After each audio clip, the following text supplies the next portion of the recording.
Good evening, everyone. Thank you, and welcome to Kelsey Theater on this beautiful Saturday night. We've got something interesting for you, I think, but before I let the actors loose on the stage, I got a few things I need to tell you about. One thing, it's the show is the beginning of Shakespeare 70's 54th season of doing Shakespeare in the summer, and a record we're pretty proud of. And we were thinking about the way it all started.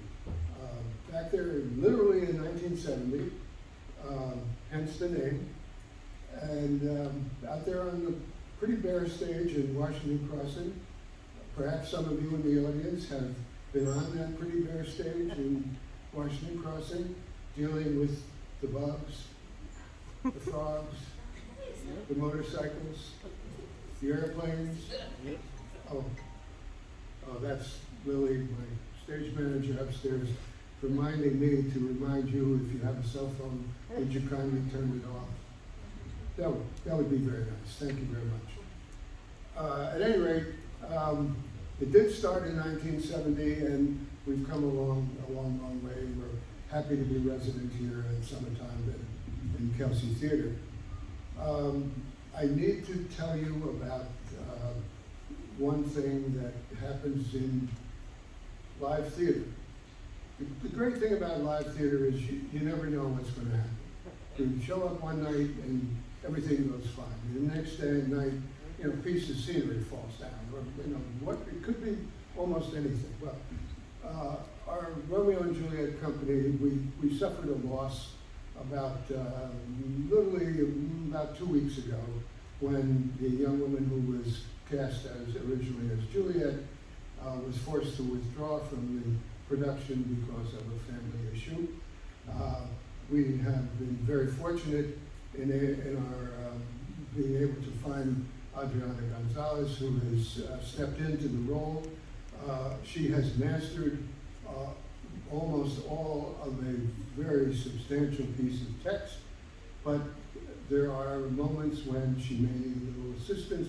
She carries a book in her hand, just so you know, if she opens the book, it's just because she needs a little assistance. And having said that, I think it's time for me to get off and for them to come out here and entertain you with this stunning, I think you'll agree with that after you see it, production of Romeo and Juliet. Thank you.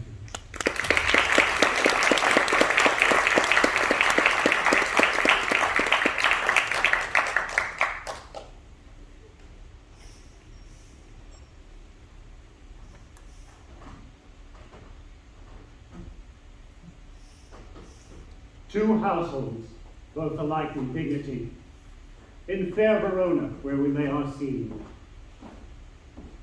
And from ancient grudge, break to new mutiny, where civil blood makes civil hands unclean.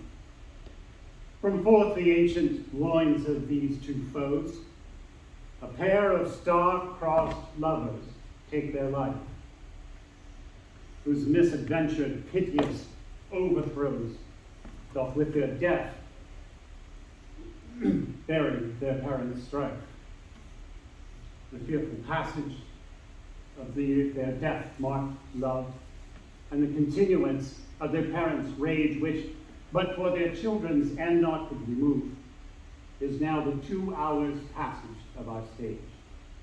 The which, if you with patient ears attend, that which here we miss, our toils shall strive to mend.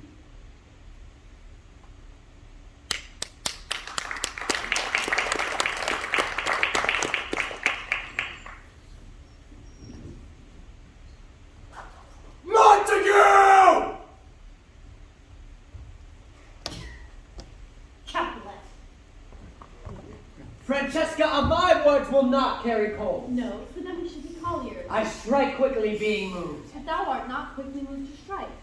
A dog thou so much you moves me. To move is to stir, and to be valiant is to stand. Therefore, if thou art moved, thou runnest away. A dog of that house shall move me to stand. The quarrel is between our masters and their houses. 'Tis all one. I will show myself a tyrant. Draw thy tool. Here comes to the house of Montague. My naked weapon is out. Quarrel, I will back thee. How? Turn thy back and run. Fear me not. No, marry, I fear thee. Let us take the law of our sides. Let's let them begin. I'll frown at them as I pass, and let them take it as they list. Nay, nay, as they dare. I will bite my thumb at them, which is disgrace to them if they so bear it. Do you bite your thumb at us, sir? I do bite my thumb, sir. Do you bite your thumb at us, sir?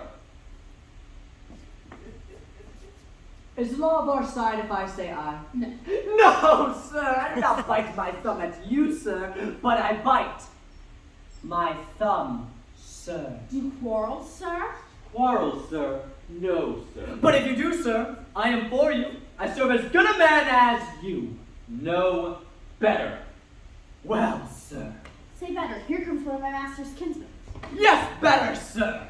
You lie! Draw!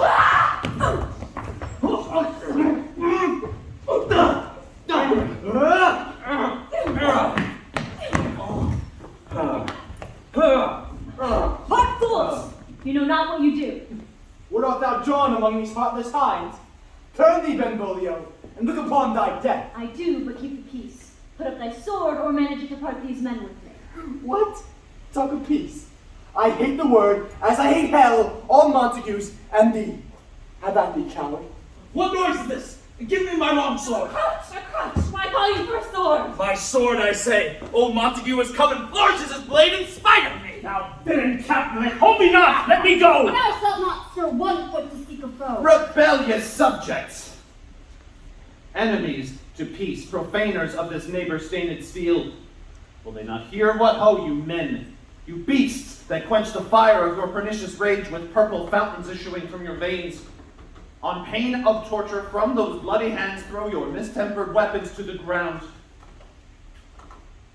And hear the sentence of your moved prince. 3 civil brawls, bred an airy word by thee, old Capulet, and Montague, have thrice disturbed the quiet of our streets, and made Verona's ancient citizens cast by their grave beseeming ornaments to wield old partisans in hands as old, cankered with peace, to part your cankered hate. If ever you disturb our streets again, your lives shall pay the forfeit of the peace. For this time all the rest depart away.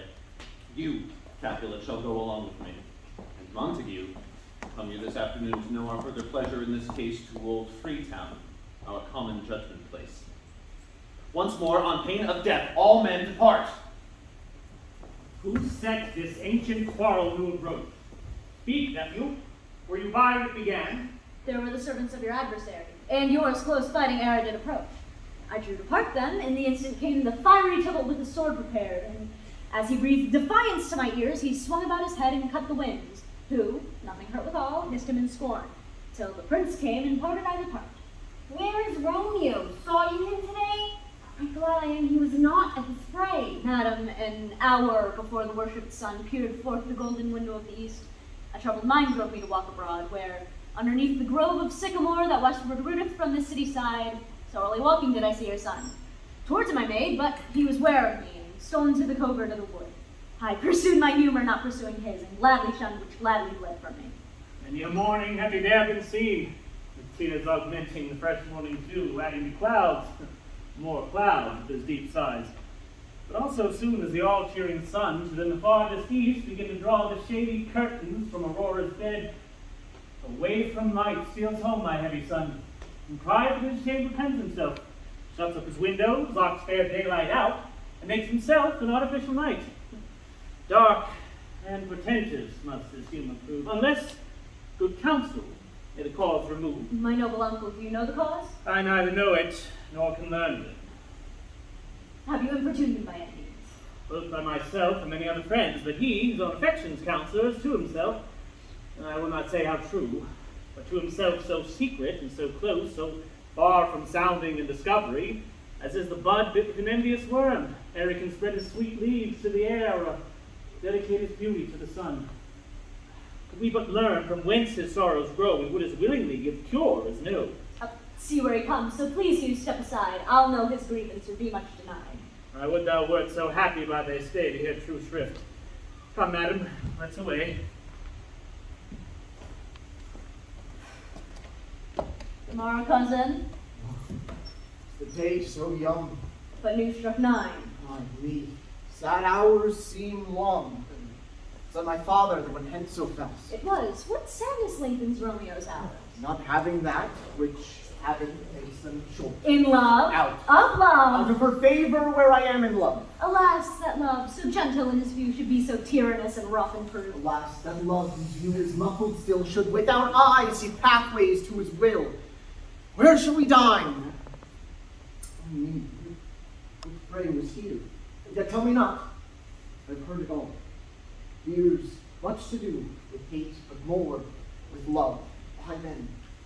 Oh, brawling love, oh, loving hate, oh, anything of nothing first create. Oh, heavy lightness, serious vanity, misshapen chaos of well-seeming forms, feather of lead, bright smoke, cold fire, sick health, still waking sleep. That is not what it is. This love feel I, but feel no love in this. Dost thou not laugh? No, cuz, I'd rather weep. Good heart at At once. thy good heart's oppression. Why, such is love's transgression. Griefs of mine own lie heavy in my breast, which thou wilt propagate to have impressed with more of thine. This love that thou hast shown doth add more grief to too much of mine own. Love is a smoke made from the fume of sighs, being purged of fire, sparkling in lovers' eyes, being vexed, a seed, nourished with loving tears. What is it else? A madness, most discreet, a choking gall, and a preserving sweet. Farewell, my cousin. Soft, I will go along, and if you leave me so, you do me wrong. But I've lost myself. I am not here. This is not Romeo. He is some other way. Tell me in sadness, who is it that you love? What shall I groan and tell thee? Grown, I know. But sadly, tell me who. A sick man in sadness makes his will. A word ill urged to one that is so ill. In sadness, cousin, I do love a woman. I aimed so near when I suppose you love. A right fair mark, man, and she's fair I love. A right fair mark, fair cuz, as soon as hit. Oh, in that you miss. She'll not be hit with Cupid's arrow. She hath Diane's wit, and in strong proof of chastity, well armed from love's weak, childish bow. She lives uncharmed. She'll not stay the siege of loving terms, nor bid the encounter of sailing eyes, nor open her lap to saint-seducing gold. Oh, she is rich in beauty. Only poor that when she dies, with her dies her store. Then she hath sworn that she will still live chaste. She hath, and in that sparing, a huge waste. For beauty starved with her severity, cuts beauty off from all posterity.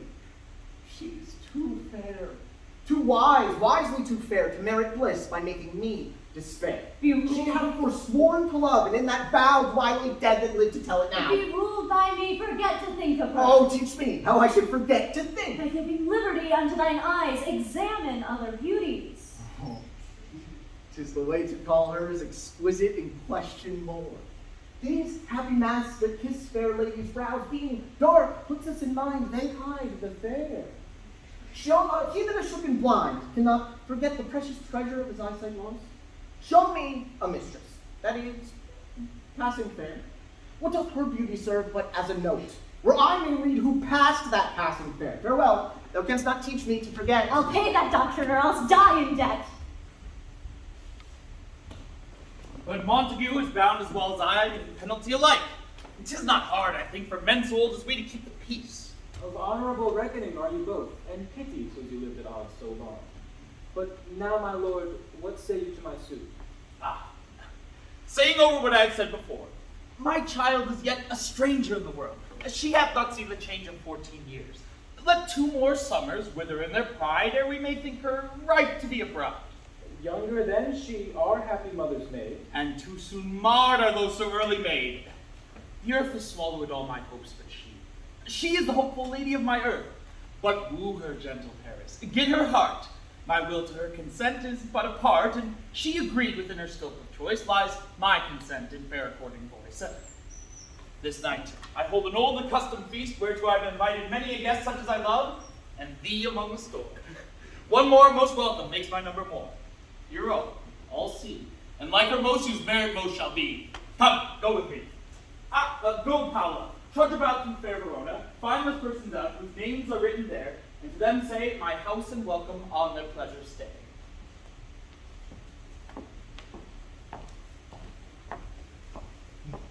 Find them out whose names are written here. It is written that the shoemaker should meddle with his yarn and the tailor with his last, the fisher with his pencil and the artist with his net. But I am sent to find those names who are here written, but can never find what names the writer here hath written. I must have learned. In good time. Cut, man. One fire burns out, another's burning. One pain is lessened by another's anguish. Turn giddy and be helped by backward turning. One desperate grief cures with another's language. Take thou some new infection to thine eye, and the rank poison of the old will die. Plantain leaf is excellent for that. For what I prayed thee. Your broken shin. My Romeo, art thou mad? Not mad, but bound more than a madman is. Shut up in prison, kept without my food, whipped and tormented. Got any good end, good lady? How have you done it? I pray, sir, can you read? Aye, mine own fortune and my misery. Perhaps you've learned an outlook then, but I pray, can you read anything you see? Aye, if I know the letters and the language.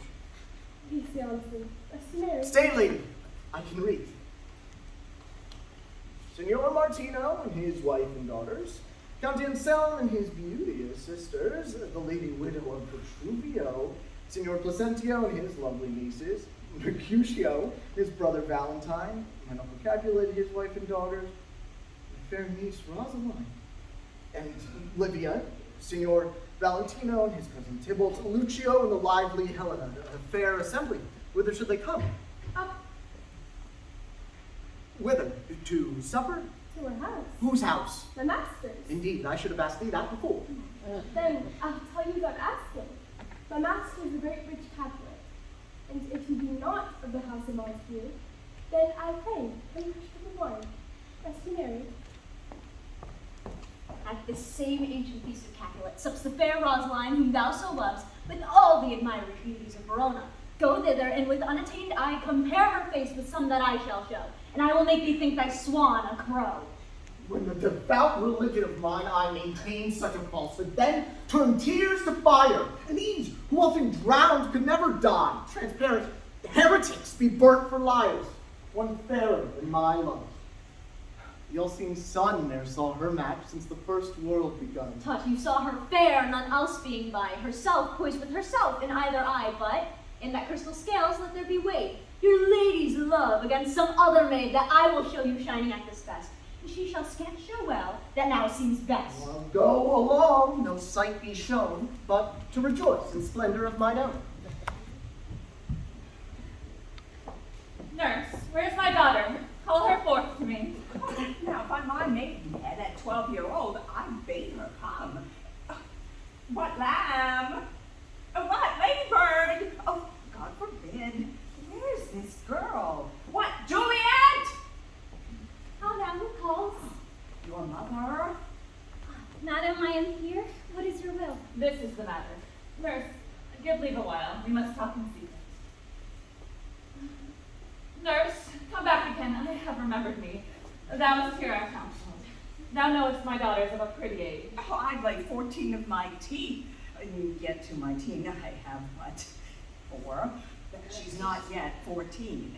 How long is it now to Lammas time? A fortnight and odd days. Oh, even or odd. Of all the days in the year, come Lammas Eve at night shall she be 14. She and Susan, God rest all Christian souls, were of an age. Well, Susan is with God. She was too good for me. But as I said, come Lammas Eve at night, shall she be 14? Not that shall she marry, I remember it well. Since the earthquake now, 11 years. And she was weak. of all the days in the year upon that day. For I had then laid wormwood to my dove, sitting in the sun under the dove-house wall. My lord and you were then in Mantua. Nay, I do bear a brain. But as I said, when it did taste the wormwood on the nipple of my dove and felt it bitter, oh, pretty fool to see it tetchy and fall out with the dug. Shake, quoth the dove-house. 'Twas no need, I trow, to bid me trudge. And since that time it is 11 years. For she could then stand nigh long. Nay, by the rood she could have run and waddled all about. Yet, even the day before, she broke her growl. Oh. And then did my husband, God be with his soul, was a merry man, took up the child. Yea, quoth he, dost thou fall upon my face? Thou wilt fall backward when thou hast more wit. Wilt thou not, Jewel? And by my holidam, the pretty wretch left crying and said, I. To see now how a jest shall come about. Oh, I warrant, and I should live 1,000 years, I never should forget it. Wilt thou not, Jewel? And the pretty fool it stinted and said, I. Enough of this. I pray thee, hold thy peace. Oh, yes, madam. Yet I cannot choose but laugh to think that it should leave crying and say I. For I warrant it had upon its brow a bump as big as a young cockerel stone. Oh, a perilous knock, and it cried bitterly. Fall'st thou upon thy face, quoth my husband. Thou wilt fall backward when thou comest to age. Wilt thou not, Jewel? It stinted and said, I. And stint thou too, I pray thee, nurse, say I. Peace I have done. God mark thee to his grace. Oh, thou wast the sweetest babe that e'er I nursed. And I might live to see thee married once. I have my wish. Mary, that Mary is the very theme I came to talk of. Tell me, daughter Juliet, how stands your dispositions to be married? Tis an honor I dream not of. An honor? Were not I thine only nurse, I would say that thou hast sucked wisdom from thy teeth. Well, think of marriage now. Younger than you, here in Verona, ladies of esteem are made already mothers. By my count, I was your mother much upon these years that you are now a maid. Thus then in brief, the valiant Paris seeks you for his love. That gentleman, lady, oh, such a man as all the world. He's a man of wax. Verona's summer hath not such a flower. Oh, nay, he is a flower in faith, a very flower. What say you? Can you like the gentleman? This night we shall behold him at our feast. Read o'er the volume of young Paris's face, and find delights writ there with beauty's pen. Examine every married lineament, and see how one another lends content. And what obscured in this fair volume lies, find written in the margins of his eyes. This precious book of love, this unbound lover, to beautify him only lacks the cover. So shall you share all that he doth possess, by having him making yourself no less. No less? Nay, bigger. Women grow by men. Speak briefly. Can you like what Paris's love? I'll look to like if looking like being moved, but no more deep will I endart my eye than your strength gives it. Your consent gives strength to make it fly. Madam, the guests are come, supper served up, you called, the young lady asked for, the nurse cursed in the pantry, and everything in extremity. I must hence wait, I beseech you, follow straight. We follow you. Juliet, the Countess stays. Go, girls, seek happy nights to happy days. What? Shall the speech be spoke for our excuse, or shall we on without apology? The date is out for such wordiness, but let them measure us by what they will. We'll measure them a measure and be gone. Give me a torch, and not for this ambling. Being but heavy, I will bear the light. Hey, gentle Romeo, we must have you dance. Not I. Believe me, you have dancing shoes with nimble soles. I've a soul of lead. stakes me to the ground, I cannot move. You are a lover! Borrow Cupid's wings and soar with them above a common bound.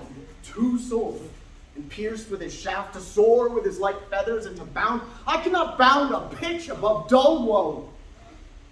Under love's heavy burden do I sink. And to sink in it should you burden love. Too great oppression for such a tender thing. Is love a tender thing?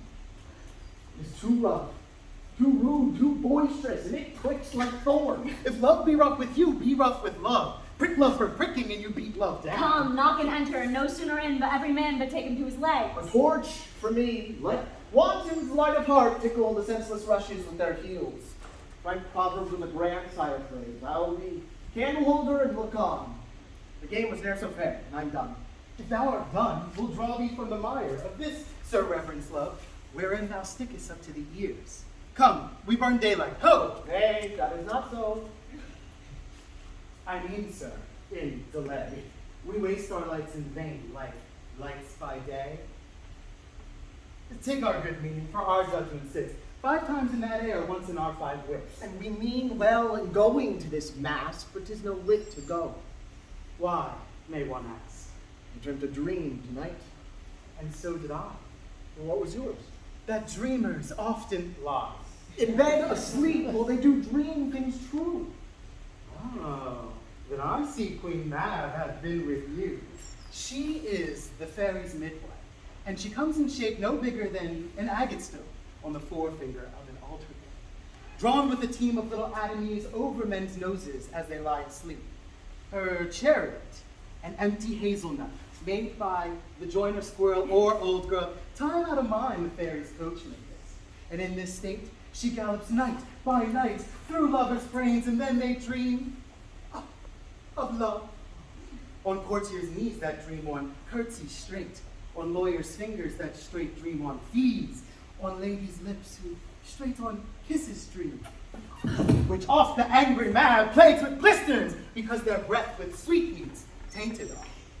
Sometimes she gallops o'er a courtier's nose, and then dreams he of smelling out a suit. Sometimes she come with a tied pig's tail. Sometimes she driveth over a soldier's neck, and then dreams he of cutting foreign throats. This is that very Mab that plats the manes of horses in the night. This is the hag, when maids lie on their backs, that presses them and learns them first to bear, making them women of good carriage. This is she! Peace, Mercutio, peace. Thou talkest of nothing. True, I talk of dreams which are the children of an idle brain, begot of nothing but vain fantasy, which is as thin a substance as the air, and more inconstant than the wind. This wind you talk of blows us from ourselves. Supper is done, and we shall come too late.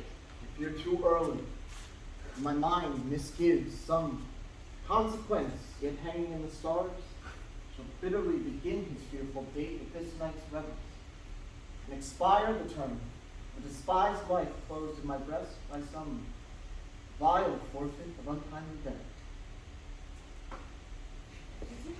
But he that hath the steerage of my course direct my sail, on, the lusty gentlemen!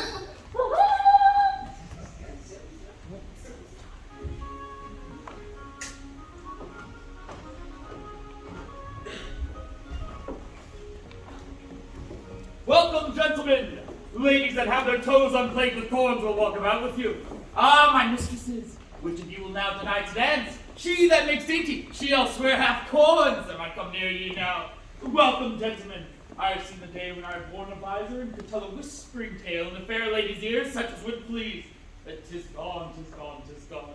You are welcome, gentlemen. Come, musicians, play. A hole, give room. And foot it, girls. More light.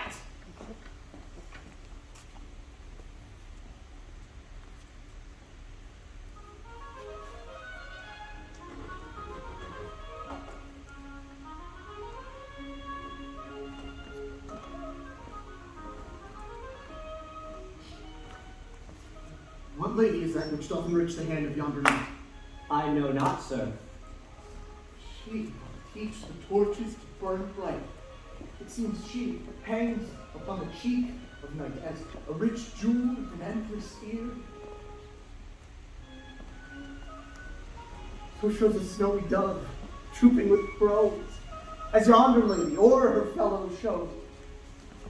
The measure done, I'll watch her place of standing, touching hers, it blessed my rude hand. Did my heart love till now? I swear in sight I never saw true beauty till this night. This, by his voice, should be a Montague. What dares the knave come hither, covered in antique face, to flare and scorn at our solemnity? Now by the stalking honor of my king, to strike him dead, I will not sin. How now, kinsman? Wherefore storm you so? Uncle, this is a Montague, our foe, feeling that is hither come in spite, to scorn our solemnity this night. Young Romeo is it? To see that villain Romeo. Content be gentle cause. Let him alone. Bears him like a portly gentleman, and to say truth, Verona brags of him to be a virtuous and well-governed youth. I would not for the wealth of all this town here in my house do him disparagement. Therefore be patient. Take no note of him. It is my will which if thou respect, show fair presence, and put off these frowns, an ill-beseeming semblance for a feast. It fits when such a villain is a guest. I'll not endure him. He shall be endured. What goodman boy? I say he shall. Go to. Am I the master here, or you? Go to. You'll not endure him. God shall mend my soul. You'll make mutiny of my guests. You'll say cock-a-loop. You'll be the man. Why, uncle, 'tis a shame. Go to, go to. You are a saucy boy. It's so indeed. This trick may chance to scathe you.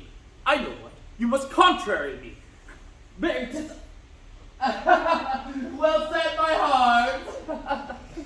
You are a primcox. Go, be quiet, for shame, or I'll make you quiet, but cheerily, my heart. Patience perforce with willful collar meeting makes my flesh tremble in different greeting. I will withdraw. This intrusion shall, now seeming sweet, convert to bitterest gall.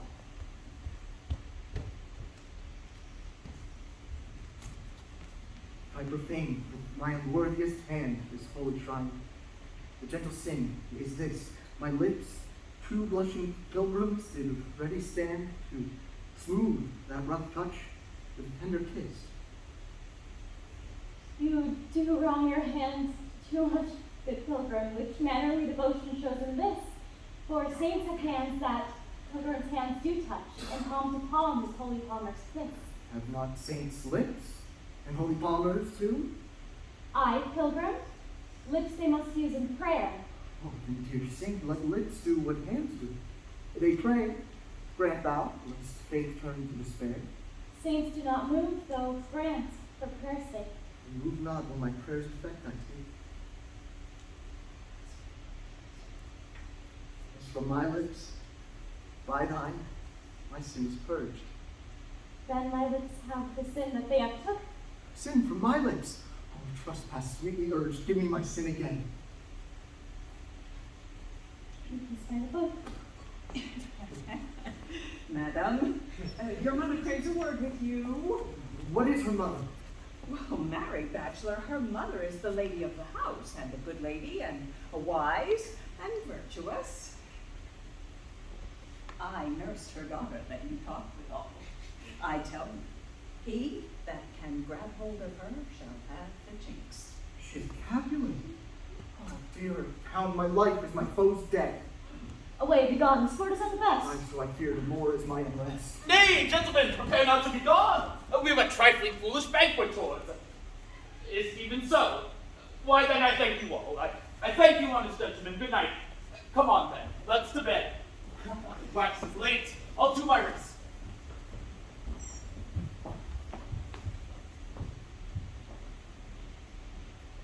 Conquerors, what is yon's gentleman? If he be married, my grave is like to be my wedding bed. No, his name is Romeo, and a Montague, the only son of your great enemy. My only love sprung from my only hate. Too early seen, unknown, and known too late. Prodigious birth of love it is to me that I must love a loathed enemy.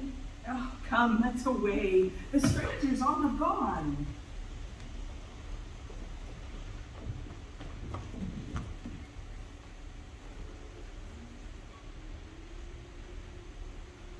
go forward when my heart is here? Turn back, dull earth, and find thy center out. Romeo! My cousin Romeo! Romeo? He is wise, and on my life hath stolen him home to bed. He ran this way and left this orchard wall. Called him Mercutio. Nay, I'll conjure too. Romeo! Humors! Madman! Passion! Lover! Appear now in the likeliness of a sigh. Speak but one rhyme, and I am satisfied. Cry but I me. Pronounce but love and dove. He heareth not. He moveth not. He stirreth not. The ape is dead, and I must conjure him. I conjure thee by Rosaline's bright eyes, by her high forehead and her scarlet lip, by her fine foot, straight leg, and quivering thigh, and that there, woo, adjacent line, that in thy likeliness thou appear to us. And if he hear thee, thou wilt anger him. This would not anger him. It would anger him to raise a spirit in his mistress' circle. My invocation is fair and honest in his mistress' name. I conjure only but to raise him up. Come, he hath hid himself away among the trees to be consorted with the humorous knight. Blind is his love, and best befits the dark. If love be blind, love cannot hit the mark. Now, will he sit under the medlar tree and wish his mistress were that kind of fruit, as maids call medlars when they laugh alone? Romeo! Good night. I'll do my truckle bed, for this field bed is too cold for me to sleep. Come, shall we go? Go then, for 'tis in vain to seek him here that means not to be found.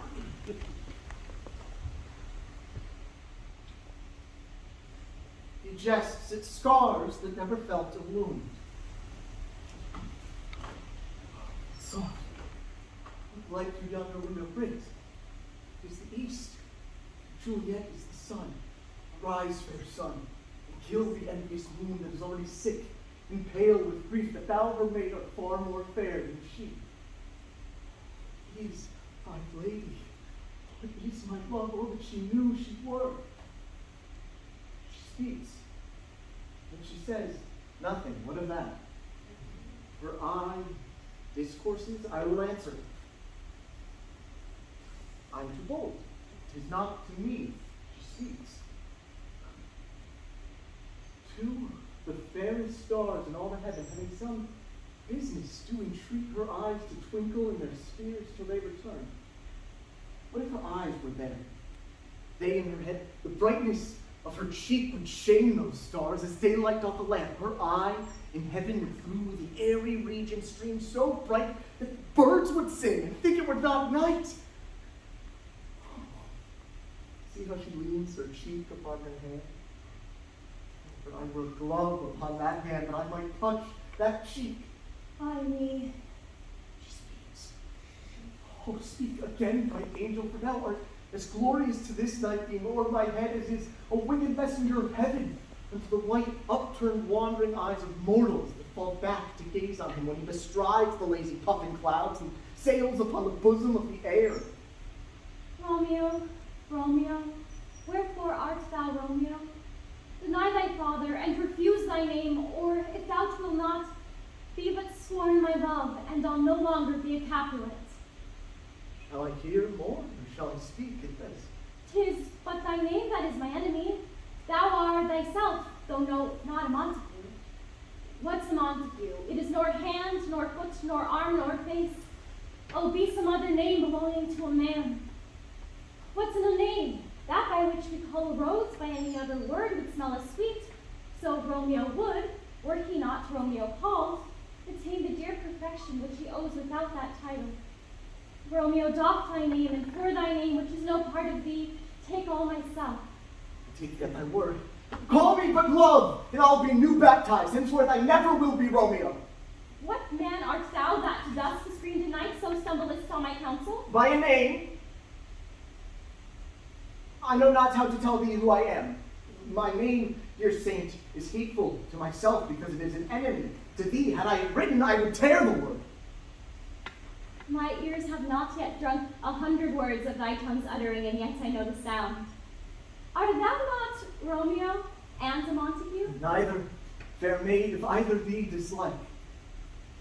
How camest thou hither? Tell me, and wherefore? The orchard walls are high and hard to climb, and the place death, considering who thou art, should my kinsman find thee here. With love's light wings I o'erperch these walls, for stony limits cannot hold love out, and what love can do, that dares love attempt, therefore thy kinsmen are no stop to me. They do see thee here, they will murder thee. Alack, there lies more peril in thine eye than 20 of their swords. Look thou, but sweet, and I am proof against their enmity. I would not for the world till they see you here. I have night's cloak to hide me from their eyes. And but thou love me, let them find me here. My life were better ended by their hate than death corrode, wanting thy love. By whose direction foundest thou out this place? My love that first did prompt me to inquire. He lent me counsel, and I lent him eyes. I'm no pilot, yet wert thou as far as that vast shore wash it with the farthest sea, I should adventure for such merchandise. Thou knowest the mask of night is on my face, else would a maiden's blush but paint my cheek for that which thou hast heard me speak tonight. But fain would I dwell on form, fain deny that I have spoke, but farewell compliment. Dost thou love me? I know thou wilt say aye, and I will take thee at thy word, yet if thou swearest, thou may prove false. At lovers' perjuries they say Jove laughs. Gentle Romeo, if thou dost love, pronounce it faithfully. Or if thou think I am too quickly won, I will frown and be perverse and tell thee nay, so thou wilt woo, else not for the world. In truth, fair Montague, I am too fond, and therefore thou may think my behavior light. But trust me, gentlemen, I'll prove more true than those who have more coin to be strange. I should have been more strange, I must confess, but that thou overheardst ere I was ware my true love's passion. Therefore pardon me, and impute not this yielding polite love which the dark night hath so discovered.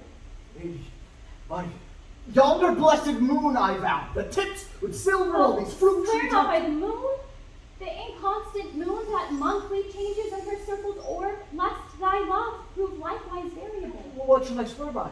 Well, do not swear at all. Or, if thou wilt, swear by thy gracious self, which is the God of my idolatry, and I'll believe thee. If my heart's dear love! Well, do not swear. Though I joy in thee, I have no joy of this contract tonight. It is too rash, too unadvised, too sudden, too like the lightning which Joss cease to be ere one can say it lightens. Sweet, good night. As sweet rest and to deal a heart as that within my breast. Will thou leave me so unsatisfied? What satisfaction can thou have tonight? The exchange of thy love's faithful vow for mine. I gave thee mine before thou didst request it, and yet I would it were to give again. So withdraw it. What purpose, love? But to give it thee again, and yet I wish for that which I have.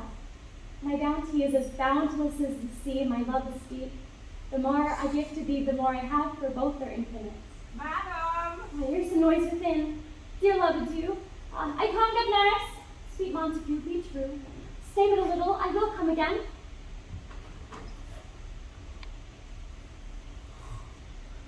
Oh, blessed, blessed night.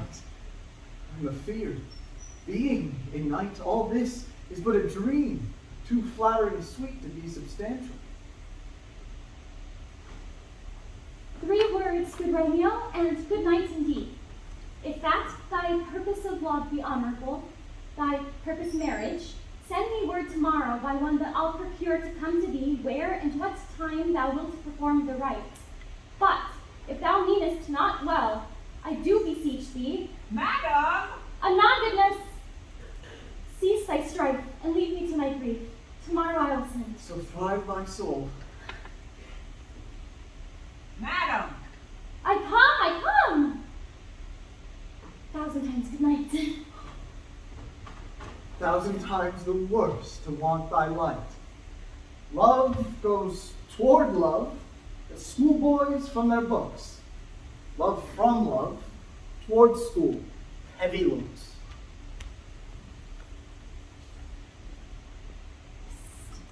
Romeo, oh, for a falconer's voice to lead this gentle tassel back again,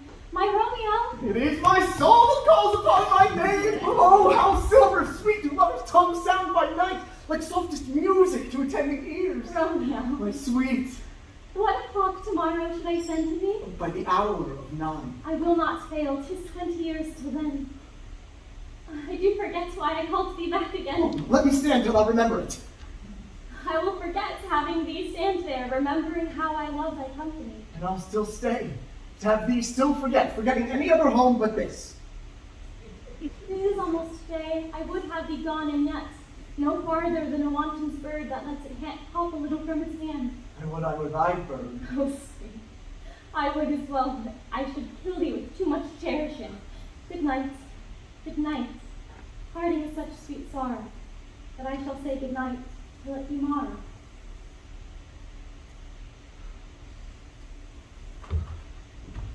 Sleep, dwell upon thine eyes, peace in thy breast. Would I were sleep and peace, so sweet to rest. Hence will I, to my ghostly friar's close cell, his help to crave, my dear hap to tell. The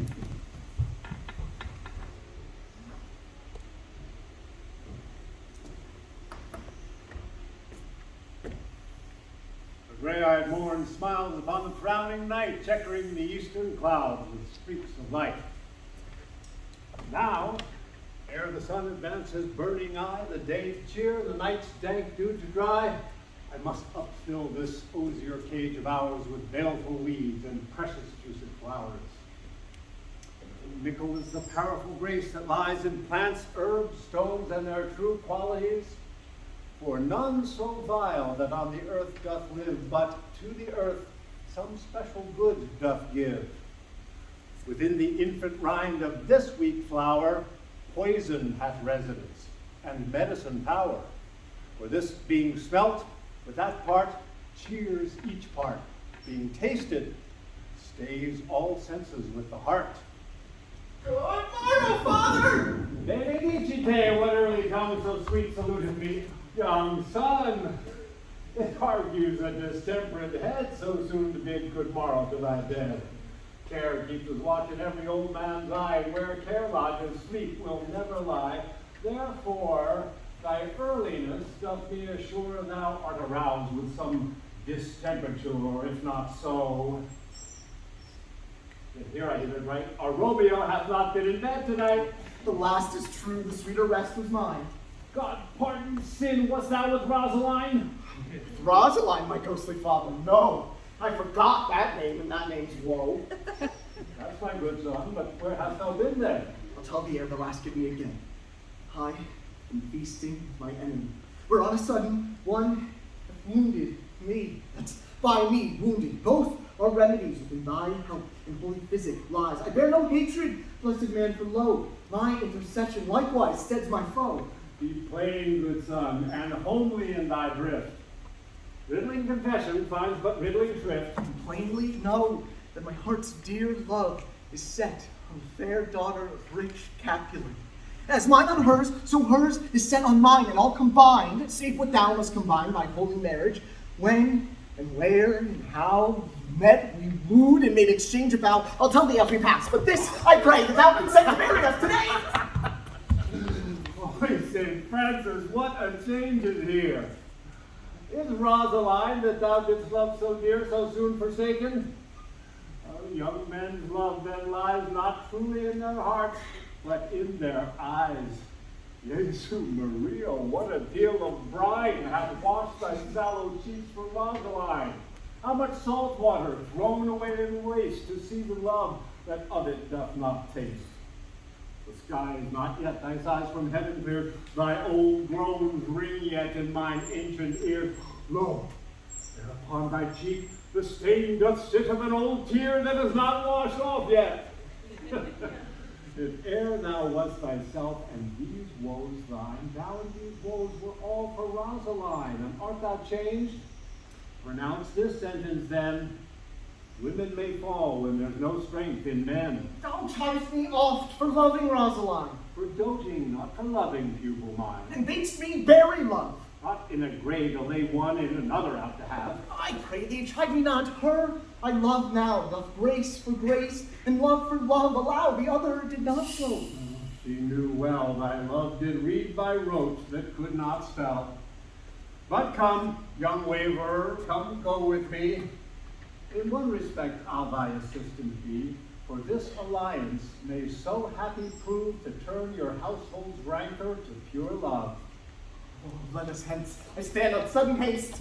Wisely and slow, they stumble that run fast. Where the devil should this Romeo be? Came he not home tonight? Not to his father's, I spoke with his man. Why, that same pale, hard-hearted wench, that Rosaline, torments him so that he will sure run mad. Tybalt, the kinsman of old Capulet, hath sent a letter to his father's. Challenge, on my life. Romeo will answer it. And that can right they answer a letter? Nay, he will answer the letter's master, how he dares being dared. Alas, poor Romeo, he is already dead, stabbed with a wench's eye, run through the ear with a love song, the very pin of his heart, cleft with the blind bow boy's butt shot, and he is a man to encounter Tybalt? Why, what is Tybalt?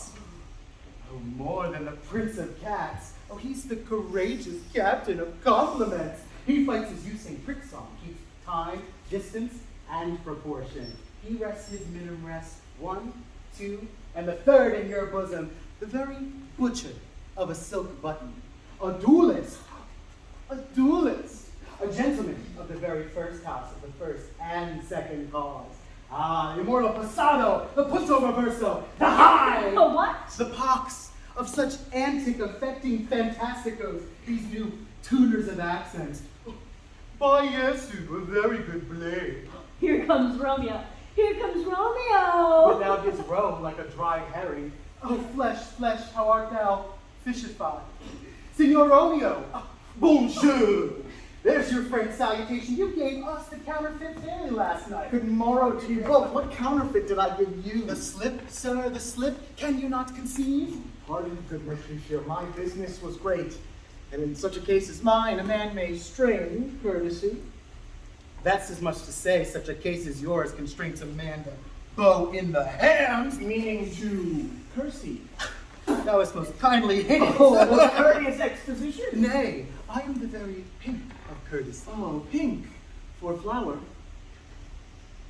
Right. Come between us, good Benvolio, for my wits faint. Now, isn't this better than groaning for love? Now art thou sociable? Now art thou Romeo? Now art thou what thou art by art as well as by nature? For this dribbling love is like a great natural that runs lolling up and down to hide his bauble in a hole. Stop there, stop there. Thou desirest me to stop in my tail against the hair. Thou wouldst else have made thy tail long.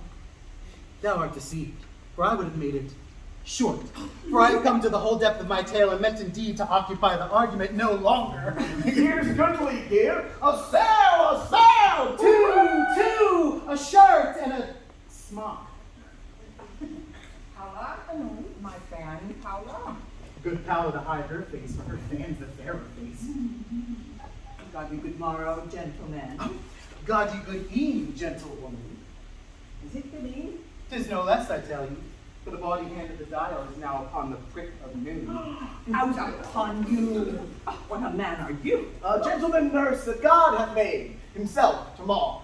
Oh, by my troth, that is well said. For himself to mar, quotha. Gentlemen, can any of you tell me where I may find the young Romeo? I can tell you, nurse, but the young Romeo will be older when you have found him than he was when you sought him. I'm the youngest of that name, for fault of a worse. Oh, you say well. Yea, is the worst well. Very well took in faith, wisely. If you be he, sir, I desire some confidence. Oh, she will invite him to some supper. Abon, Soho! Romeo, will you come to your father's tonight? We'll to dinner thither. I will follow you.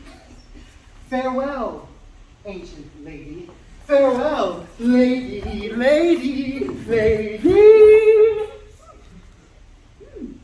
Pray you, sir, what saucy merchant was this that was so fond of his ropery? A gentleman nurse that loves to hear himself talk, and will speak more in a minute than he will stand to in a month. And to say anything against me, and I'll take him down, and we're lustier than he is, and 20 such jacks. Oh. No, if I cannot, then I shall find those that shall. Scurvy knaves. I am none of his flirt gills. I am none of his stains mates. And thou must stand by too, and suffer every knave to use me at his pleasure. I saw no man use you at his pleasure. Oh, now, afore God, I am so vexed that every heart about me quivers. Scurvy knave!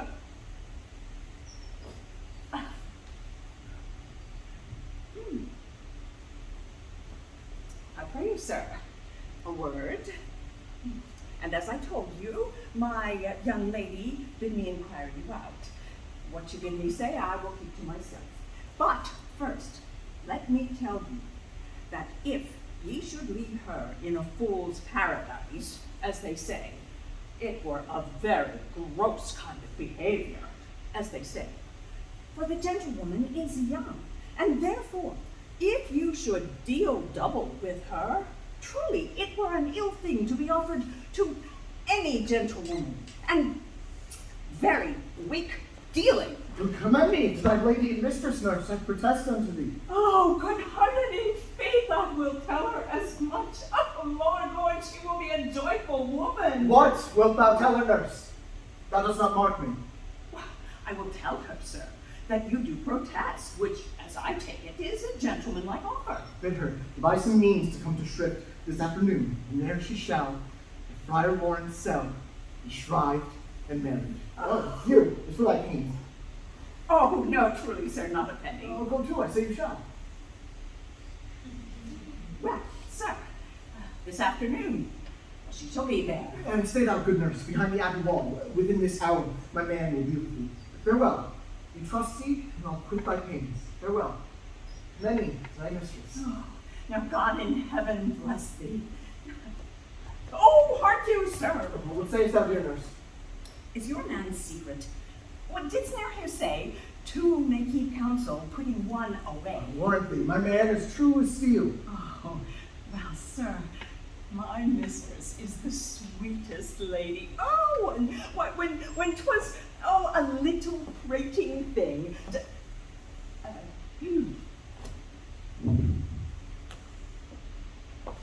There is a nobleman in town, one Paris, that would fain lay knife aboard. Oh, but she, good soul, had as lief see a toad, a very toad, as see him. I anger her sometimes and tell her that Paris is the properer man. Oh, but I warrant thee, when I say so, she looks as pale as any clout in the versal world. Commend me to thy lady. Aye, 1,000 times. Paula, Anon? before, and quickly.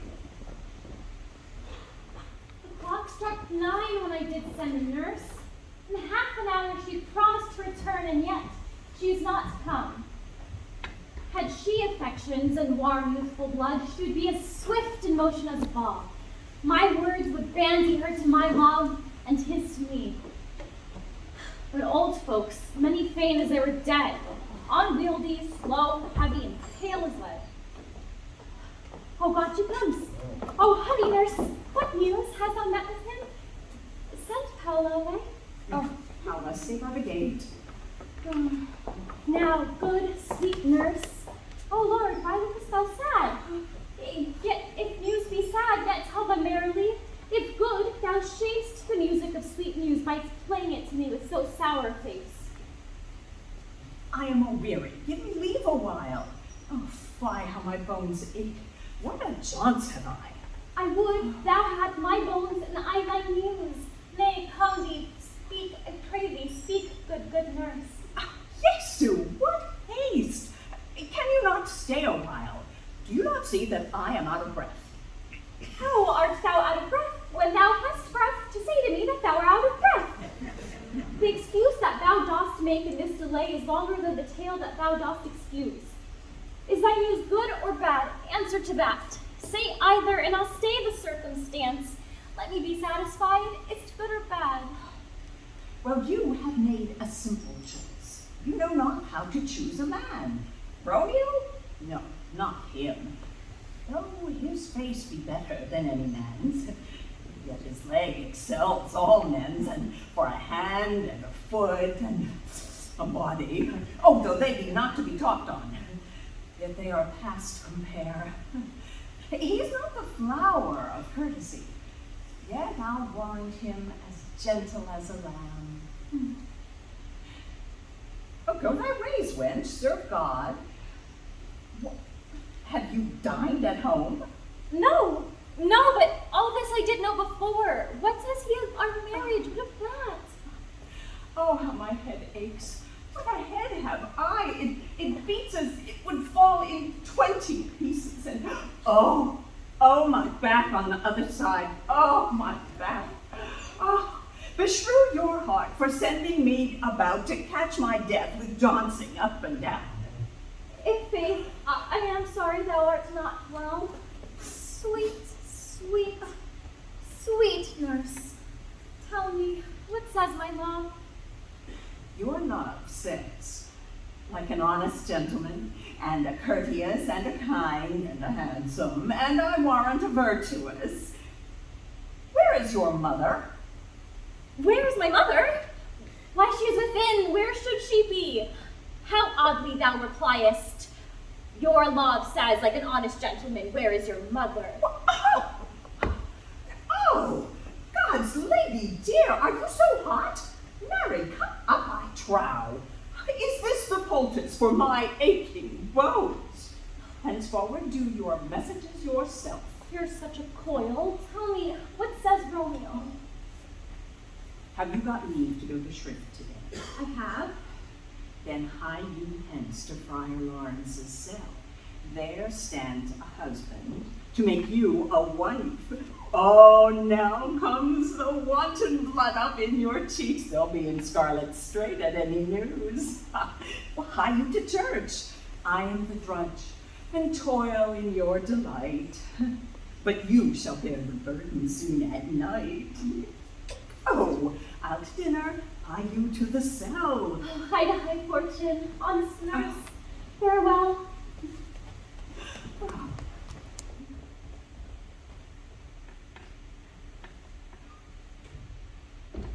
Go smile the heavens upon this holy act, that after hours with sorrow chide us not. Amen. But come what sorrow can, cannot countervail the exchange of joy that one short minute gives me in her sight.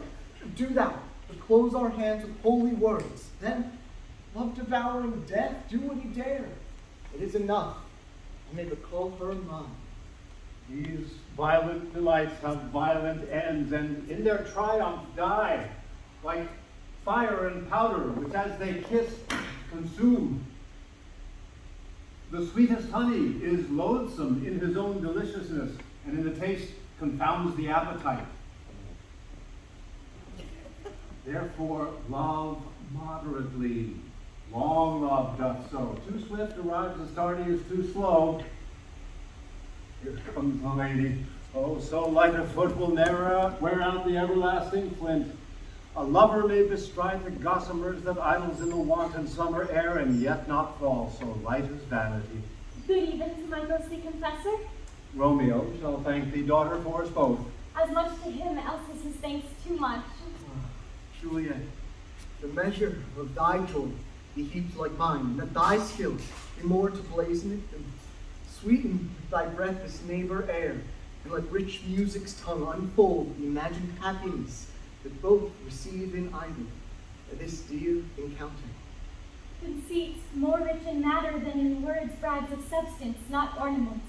They are but beggars that can count their worth, but my true love has grown to such excess that I cannot sum up some of half my wealth. Come with me, and we will make short work. For by your leave, you shall not stay alone till Holy Church in corporate 2 in 1.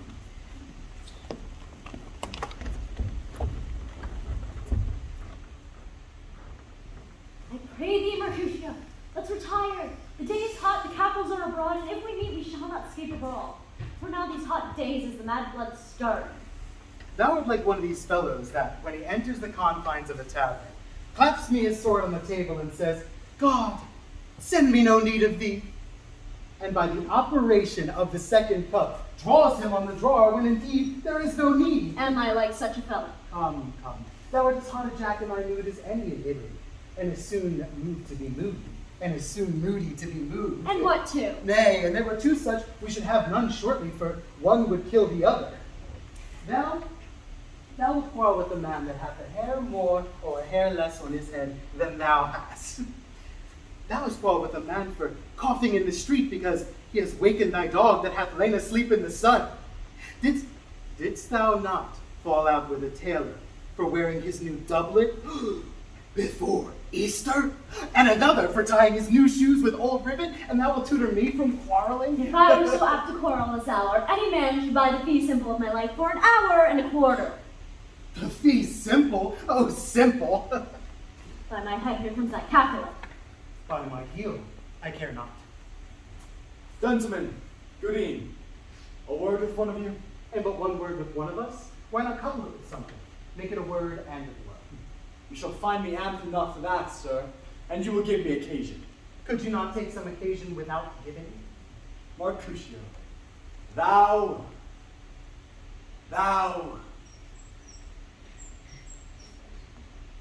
consortest with Romeo. Consort?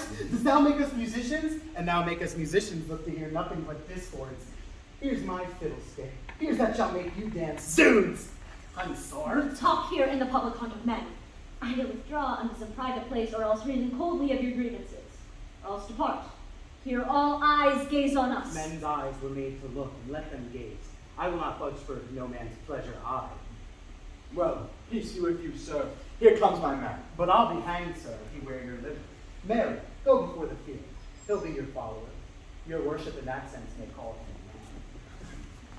Romeo, the love I bear for thee can afford no better term than this. Thou art a villain. Tybalt, the love I have for thee doth much excuse the appertaining rage to such a breeding. Villain, am I none? Therefore, farewell. I see thou knowest me not.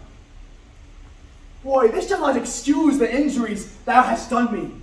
Therefore turn and draw. I do protest I never injured thee, but loved thee better than thou canst devise, till thou shalt know the reason of my love. And so, good captain, whose name I tender as dear as my own, be satisfied. Oh, calm, dishonorable, vile submission! Our cicada carries it away. Tybalt, you rat catcher, will you walk? What wouldst thou have with me? Whipping a cat's nothing but one of your 9 lives. That I mean to make bold withal, and as you shall use me hereafter, dry heat the other 8. Will you pluck your sword from his poacher by the ears? Make haste, lest mine be about your ears, ere it be out. I am for you. Gentlemen, you shall put my rapier up. Come, sir, you're beside.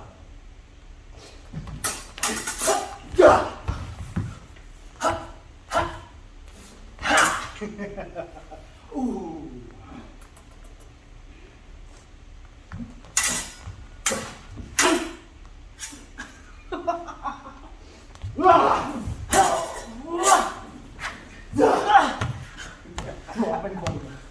Beat down the weapons. Gentlemen, for shame, forbear this outrage. Tybalt, Mercutio, the prince especially, has forbidden dancing in Verona's streets. Hold Tybalt! Mercutio. No!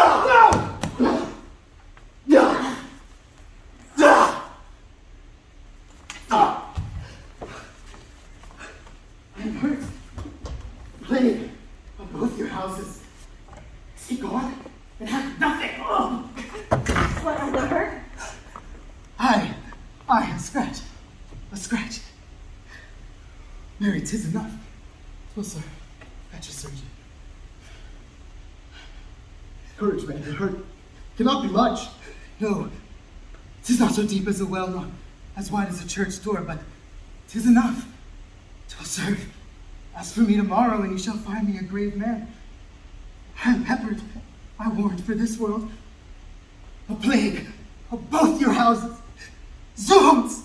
A dog, a rat, a mouse, a cat to scratch a man to death. A braggart, a rogue, a villain that fights by the book of arithmetic. Why the devil you came between us? I was hurt.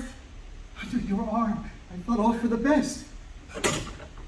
Help me into some house, Benvolio, or I shall fade. A plague, both your houses. They have made worms meat of me. I have it. And soundly too. Your houses.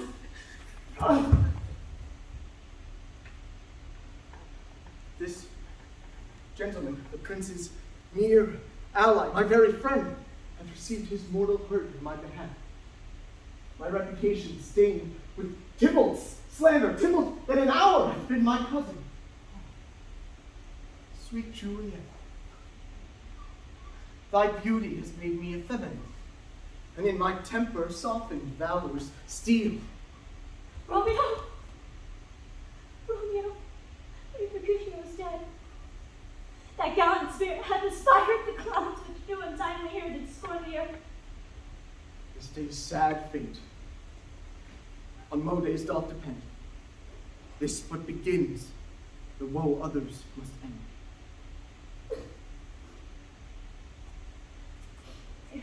Here comes the furious Tybalt, back again!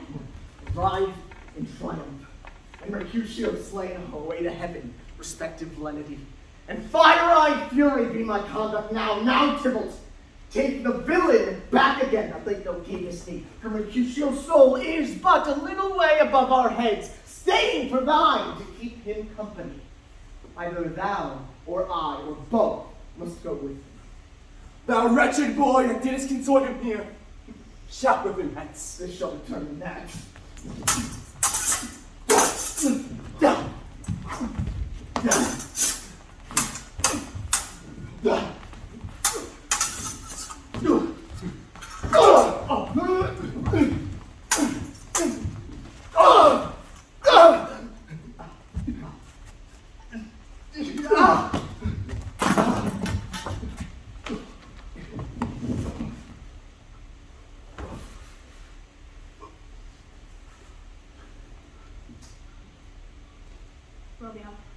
Romeo, away, begone, Tybalt is slain! Stand not amazed, the prince will do thee death if thou art taken hence! Begone, away! Oh, my fortune's full! Why dost thou stay?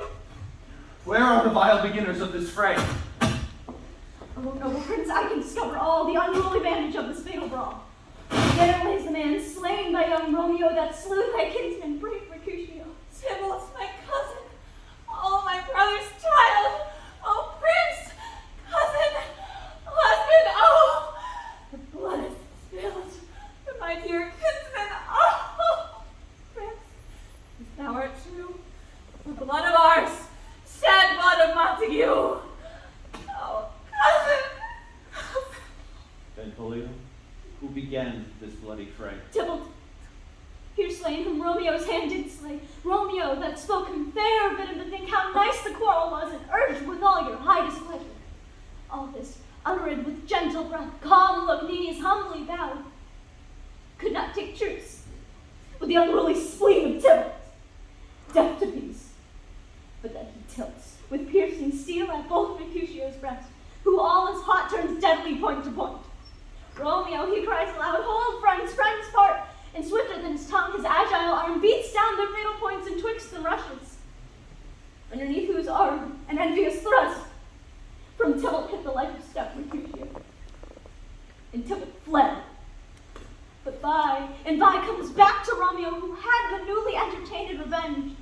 And so too they go like lightning, for ere I could draw to part them was stout Tybalt slain. And as he fell, did Romeo turn and fly.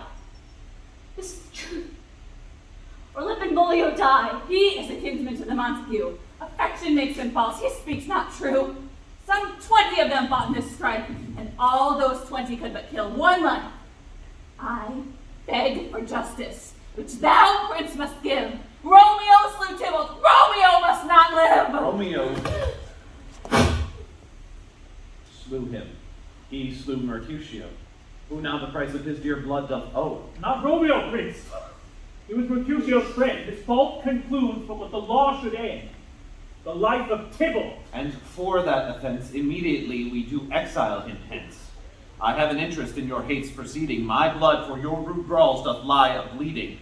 but I'll immerse you with so strong a fine that you shall all repent the loss of mine. I will be deaf to pleading and excuses, nor tears nor prayers shall purchase out abuses, therefore use none. Let Romeo hence in haste, else when he is found, that hour is his last. Bear hence this body and attend our will. Mercy, but murders, pardoning those that kill.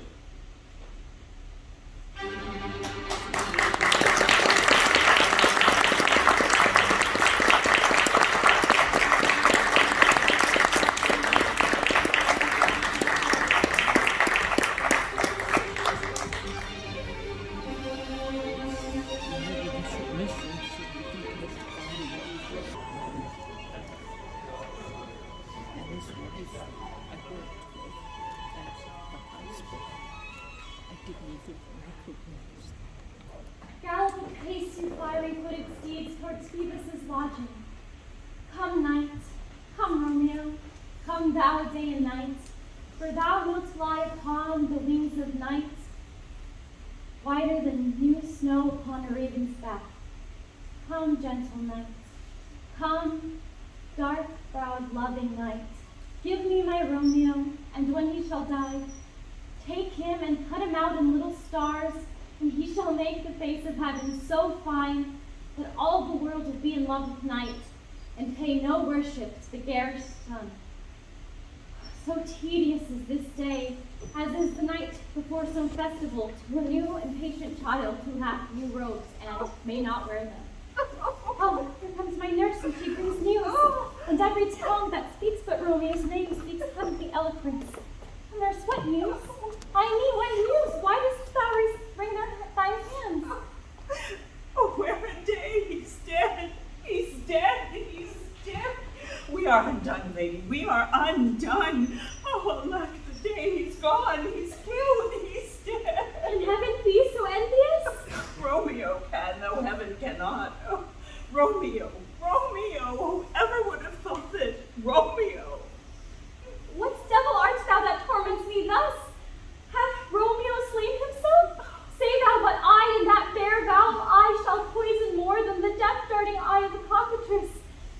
If he has slain himself, say I, or if not, no. Brief sounds determine my weal or woe. I saw the wound. I saw it with mine eyes. God save the mark. Here, on his manly breast.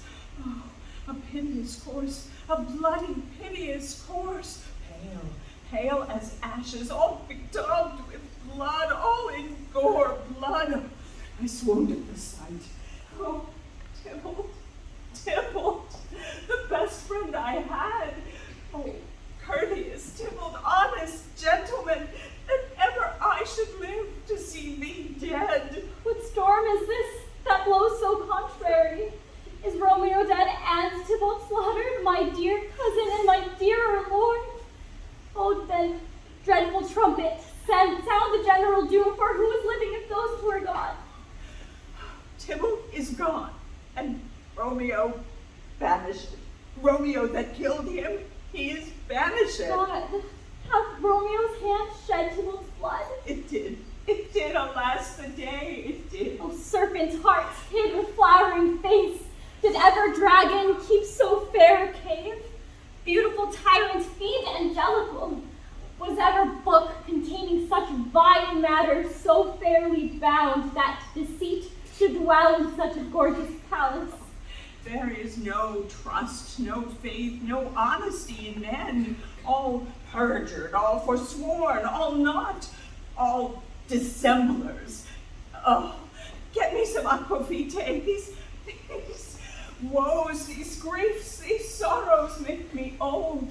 Oh, shame come to Romeo. Blistered be thy tongue for such a wish. He was not born to shame. Upon his brow shame is ashamed to sit. For 'tis a throne where honor may be crowned sole monarch of the universal earth. Oh, what a beast I was to chide at him.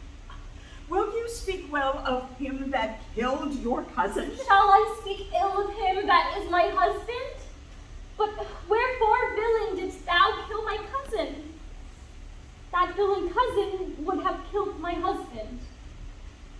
Tybalt is dead, that would have slain my husband, and my husband lives, that Tybalt comfort, wherefore weep I then? Tybalt is dead, and Romeo banished. Banished, that one word banished has slain 10,000 Tybalts. Romeo is banished. To say that word is mother, father, Tybalt, Romeo, all slain, all dead. Romeo is banished. There is no end, no limit, measure bound in that word's death. No word can that woe sound. Where are my father and mother, nurse? Oh, weeping and wailing over Tybalt's corse. Will you go to them? I will bring you thither. Wash they his wounds with their tears? Mine shall be spent when theirs are dry for Romeo's banishment. Come, nurse, I'll to my wedding bed, and death, not Romeo, take my maidenhead. Hie to your chamber. I'll find Romeo to comfort you. I wot well where he is. Hark ye, your Romeo will be here at night. I'll to him. He is hid at Lawrence's cell. Oh, find him, and give this ring to my true knight. Bid him come to take his last farewell.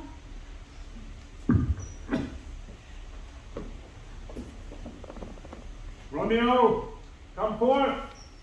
Come forth, thou fearful man! Affliction is enamored of thy parts, and thou art wedded to calamity. Father, what news? What is the prince's doom? What sorrow craves acquaintance at my hand that I yet know not? Too familiar is my dear son with such sour company. I bring thee tidings of the prince's doom. With less than doomsday is the prince's doom. A gentler judgment vanished from his lips. Not body's death, but body's banishment. Banishment. Be merciful. Say death, for exile hath more terror in his look, much more than death. Do not say banishment. Here from Verona art thou banished.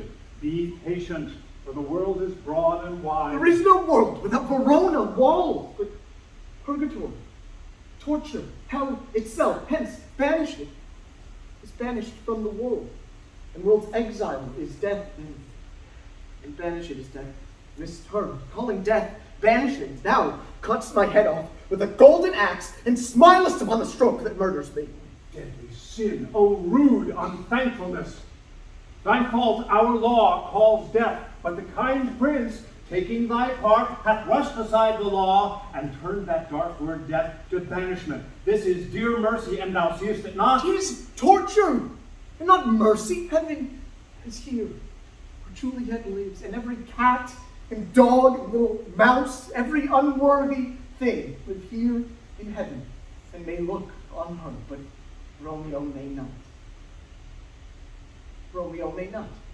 He is banished. Flies may do this, when I from this must fly. They are free men, and I am banished. And sayest thou yet that exile is not death? Hadst thou no poison mixed, no sharp ground knife, no such mean of death, and they are so mean, but banish it to kill me? Banish it.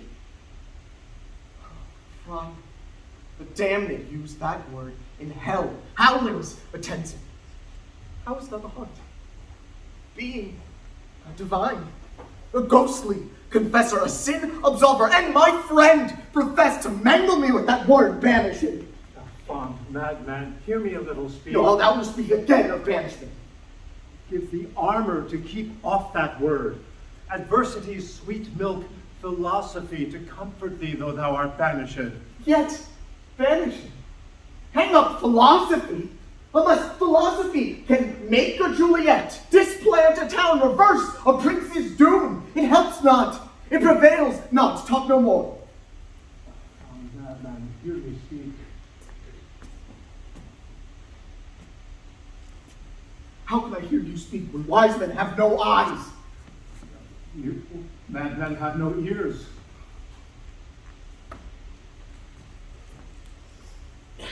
Wert thou as young as I? Juliet, thy love. An hour but married, Tybalt, murdered, doting, like me and like me banished, then mightest thou speak. Then mightest thou tear thy hair and fall upon the ground, as I do now, taking the measure of an unmade grave.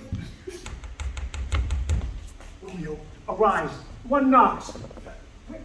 Hide thyself. No, not I.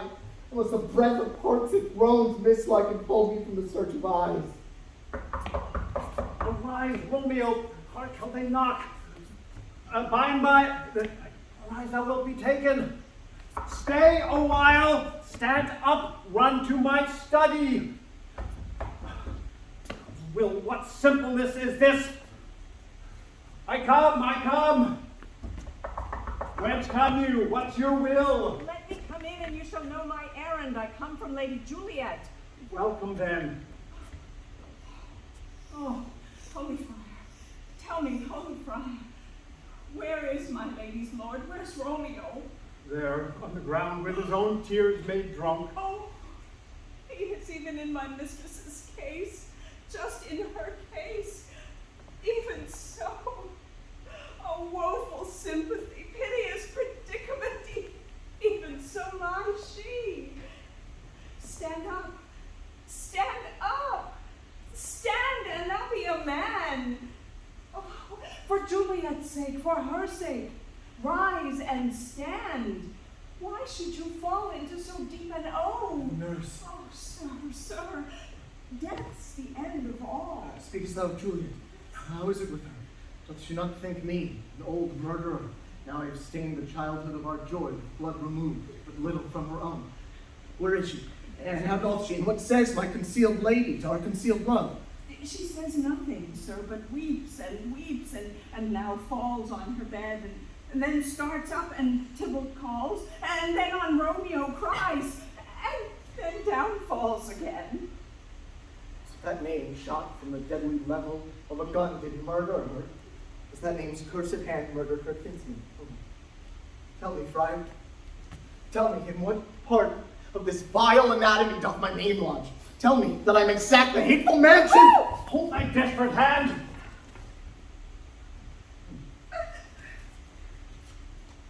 Art thou a man? Thy form cries out thou art. Thy tears are womanish. Thy wild acts denote the unreasonable fury of a beast.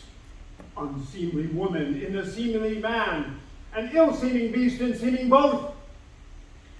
Thou hast amazed me. By my holy order, I thought thy disposition better tempered. Hast thou slain Tybalt? Wilt thou slay thyself, and slay thy lady that in thy life lives by doing damned hate upon thyself? What? Rouse thee, man. Thy Juliet is alive, for whose sake thou wast but lately dead. There art thou happy. Tybalt would kill thee, but thou slewest Tybalt. There art thou happy. The law that threatened death becomes thy friend and turns it to exile. There art thou happy. A pack of blessings lights upon thy back. Happiness courts thee in her best array, but like a misbehaved and sullen wench, thou puts up thy fortune and thy love. Take heed, for such died miserable.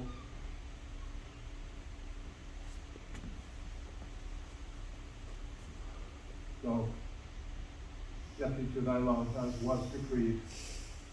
Ascend her chamber, hence, and comfort her. But look thou, stay not till the watch be set, for then thou canst not pass to Mantua, where thou shalt live, till we can find time to blaze your marriage, reconcile your friends, beg pardon of the prince, and call thee back with 20,000 times more joy than thou wentst forth in lamentation. Go before, nurse, commend me to thy lady, and bid her hasten all the house to bed, which heavy sorrow makes them apt unto. Romeo is coming. Oh, Lord, I could have stayed here all the night to hear good counsel. Oh, what wisdom is! My lord, I will tell my lady you will come. Do so, and bid my sweet prepare to triumph. Oh, sir, here is a ring she bid me give you, sir. Now hie you make haste, for it grows very late.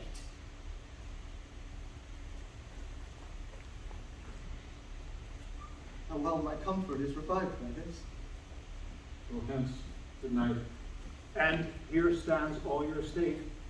Either be gone before the watch be set, or by break of day disguised from hence. Sojourn in Mantua, I'll find out your man, and he shall signify from time to time every good hap to thee that chances here. Give me thy hand, 'tis late. Farewell.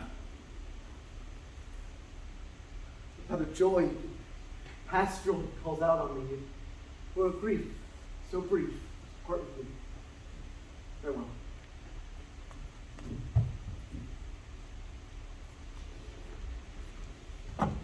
Things have fallen out, sir, so unluckily that we've had no time to move our daughter.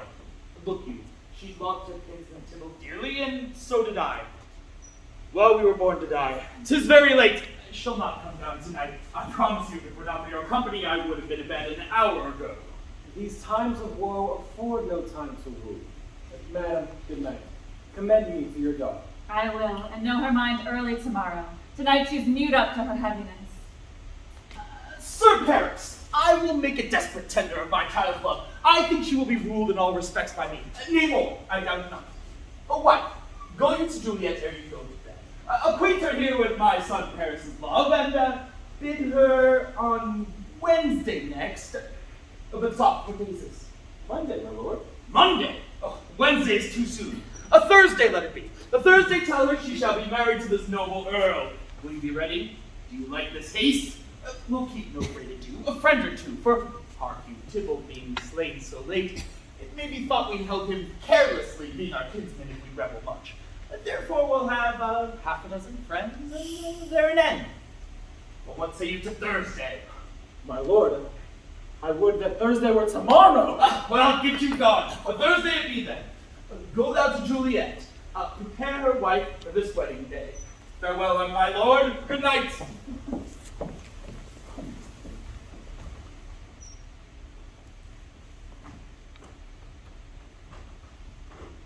Wilt thou be gone? It is not yet your day. It was the nightingale that pierced the fearful hollow of thine ear. Nightly she sings on yon pomegranate tree. Trust me, love, it was the nightingale.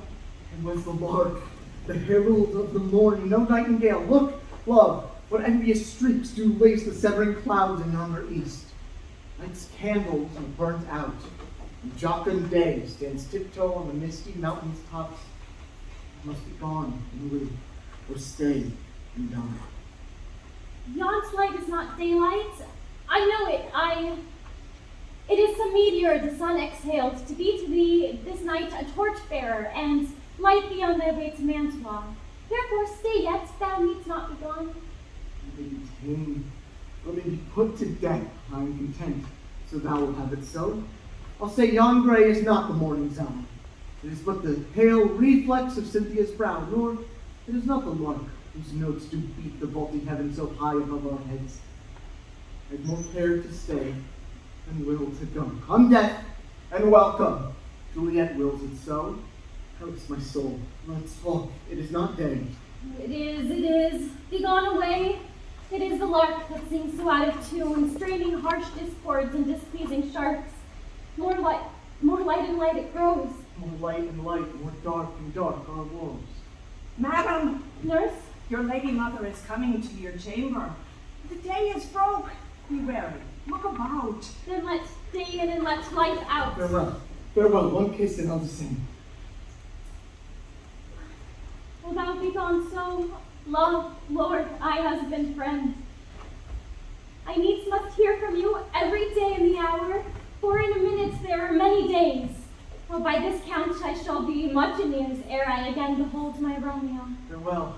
I will omit not opportunity that may convey my greetings, love, to thee. Oh, think'st thou we shall ever meet again? I doubt it not. And all these woes shall serve for sweet discourses in our time to come. I have an ill-divining soul. Methinks I see thee as one dead in the bottom of a tomb. Either my eyesight fails me or thou lookst pale. Trust me, love. Thy eye so do you. Dry sorrow drinks our blood.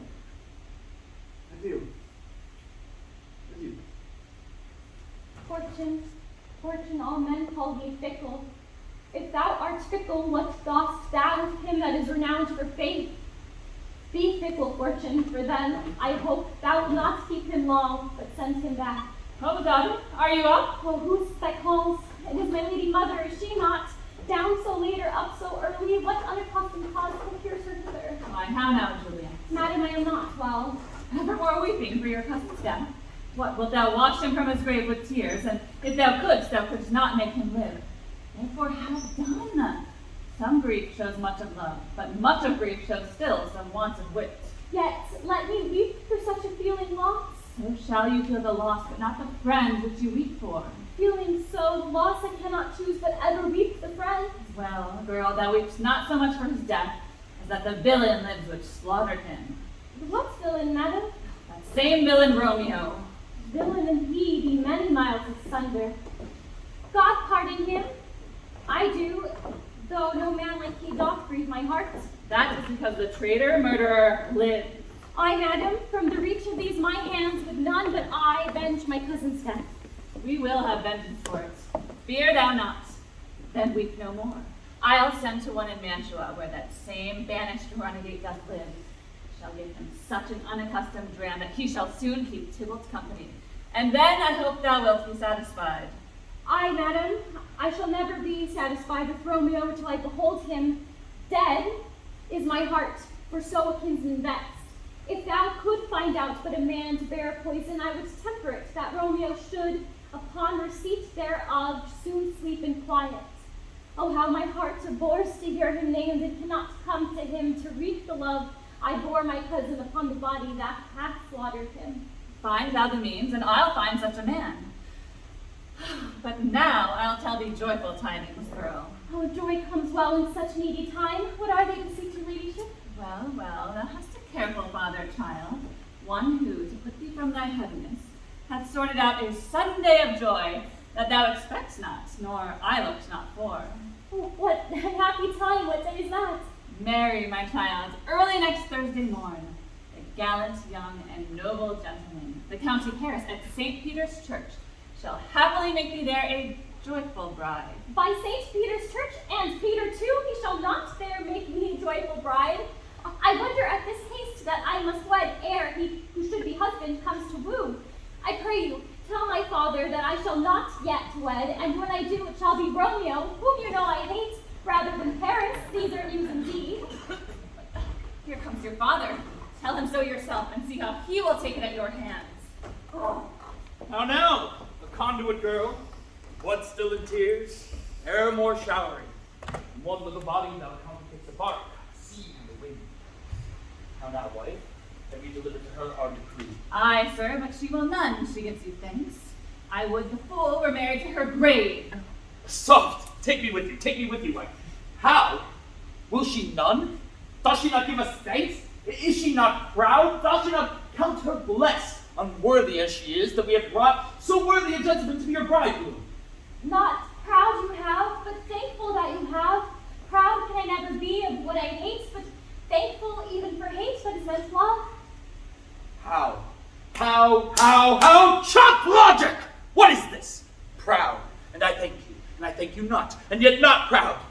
Mistress Minion, you thank me no thankings, no proud me no proud, but fettle your fine joints against Thursday next to go with Paris to St. Peter's Church, or I will drag thee on a hurdle thither. Out to green sickness, carry on, out to baggage! Why, what, are you mad? Good father, I beseech you on my knees, hearing with patience how to speak a word. Hang me, young baggage, disobedient wretch. I tell you what, get me to church on Thursday, or ne'er after look me in the face. Speak not, reply not, do not answer me, my fingers itch. Wife, we scarce thought us blessed that God had left us but this only child, but now I see that this one is one too much, and we have a curse in having her. Out on her! Now God in heaven bless her. You are to blame, my lord, to rate her so. And why, my lady wisdom? Hold your tongue with prudence. Smatter with your gossips, go. I speak no treason. Oh, God, a good enough. May not one speak? Peace, you mumbling fool. Utter your gravity over a gossip's fool, for here we need it not. You are too hot. God's bread, it makes me mad. Day, night, hour, time. Work, play, alone in company. Still, my care hath been to have her matched. and having now provided gentlemen of noble parentage, youthful, stuffed, as they say, with honorable parts, proportioned as most thought would wish a man. And then to have a wretched, puling fool, a whining manet in her fortune's tender, to answer, I'll not wed, I cannot love, I am too young, I pray you pardon me. But, when you'll not wed, I'll pardon you. Graze where you will, you shall not house with me. Look to it, think on it, I do not use suggest. Thursday is near, lay hand on heart advise. When you'll be mine, I'll give you to my friend. When you'll be not, hang, beg, starve, die in the streets, for by my soul I'll ne'er acknowledge thee, nor what is mine shall ne'er do thee good. Trust to it, bethink you, I'll not be forsworn.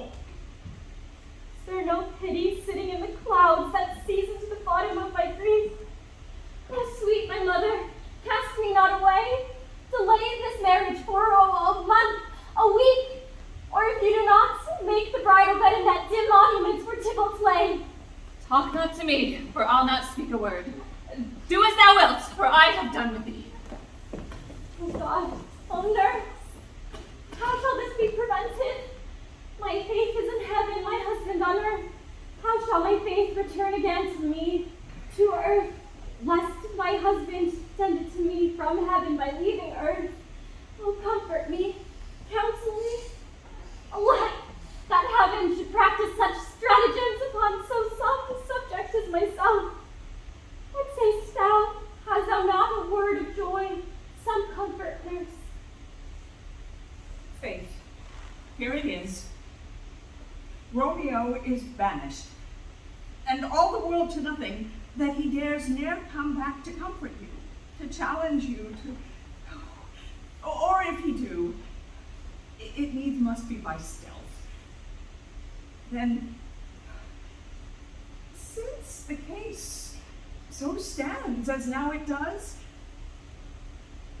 I think it best you married with the county. Oh, he's a lovely gentleman. Romeo's a dishclout to him. An ego, madam, hath not so green, so quick, so fair an eye as Paris hath. Oh, besure my heart, I think you are happy in this second match, for it excels your first. Or if it did not, your first is dead, or 'twere as good he were, as you living here and have no use of him. Speak'st thou from the heart? And from my soul too, else beshrew them both. Amen. What? Well, thou hast comforted me marvelous much. Go in and tell my lady I am gone to Friar Lawrence's cell, having displeased my father, to make confession and be absolved. Oh, marry I will, and this is wisely done.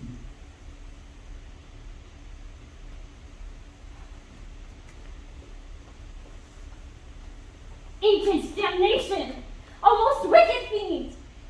Is it more sin to wish me thus forsworn, or to dispraise my lord with that same tongue which she hath praised him above compare so many thousand times?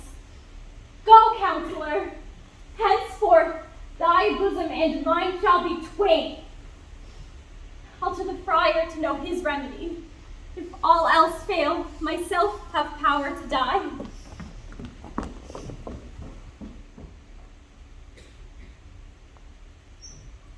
On Thursday, sir. The time is very short. My father Capulet will have it so, and I am nothing slow to slack his haste. You say you do not know the lady's mind. Uneven is the course, I like it not. Immoderately she weeps for Tybalt's death, and therefore have I little talk of love. For Venus smiles not in a house of tears. Now, sir, her father does count it dangerous that she do give her sorrow so much sway, and in his wisdom hastes our marriage to stop the inundation of her tears, which, too much minded by herself alone, may be put from her by society. How do you know the reason for this haste? Would I knew not the reason why it should be slowed. Look, sir, here comes the lady toward myself. Happily met, my lady and my wife. That may be, sir, when I may be a wife. That may be, must be love on Thursday next. What must be shall be. That's a certain text. Come you to make confession to this father? Granted that I should confess to you. Do not deny to him you love me. I should confess to you that I love him. So will ye, I'm sure, that you love me. Thou wrongst it more than tears with that report. That is no slander, sir, that which is truth. And what I spake it to my face. Thy face is mine, thou hast slandered it. That may be, sir, for it is not mine own. Are you at your leisure now, Holy Father, or shall I return at evening mass? My leisure serves me, pensive daughter, now. My lord, we must entreat the time alone. God shield should I disturb devotion. Juliet, on Thursday early will I rouse ye, and until then adieu, and keep this holy kiss.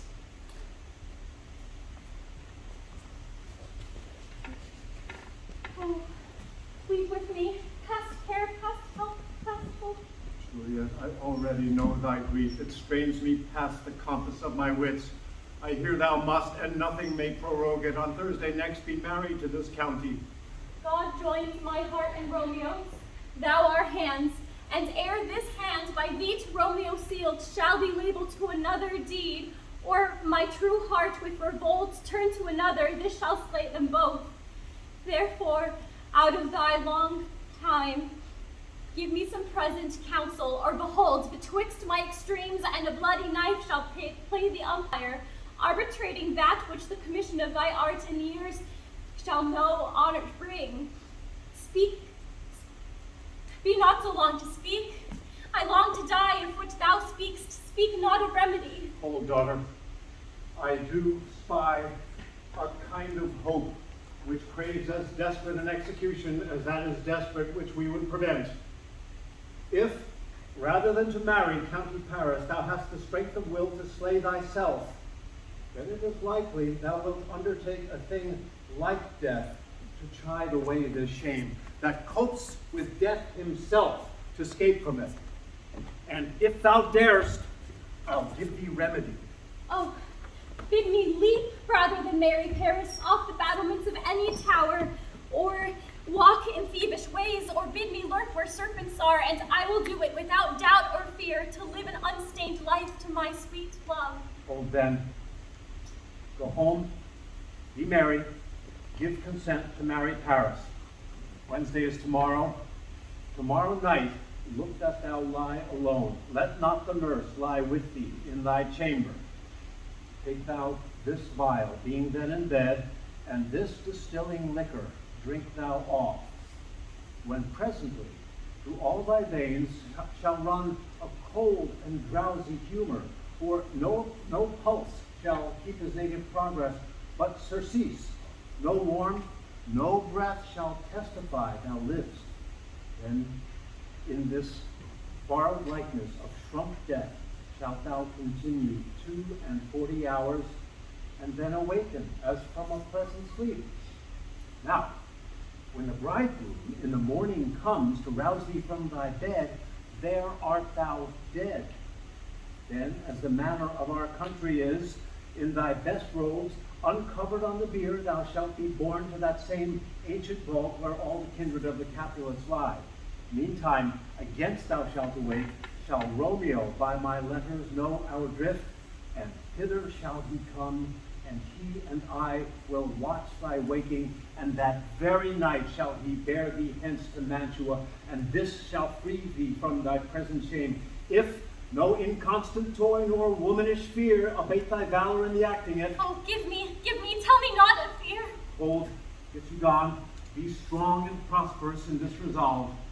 I'll send a messenger with speed to Mantua with my letters to thy lord.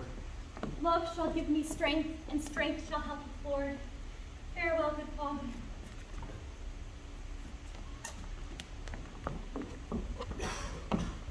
So many guests invited to your rich, go be gone. We shall be much unfurnished for this time. What, is my daughter gone to Friar Lawrence? Aye, forsooth. Well, he may chance to do some good on her. A peevish, self-willed harlotry is. See, my lord, where she comes from shrift with merry look. How now, my headstrong? Where have you been gadding?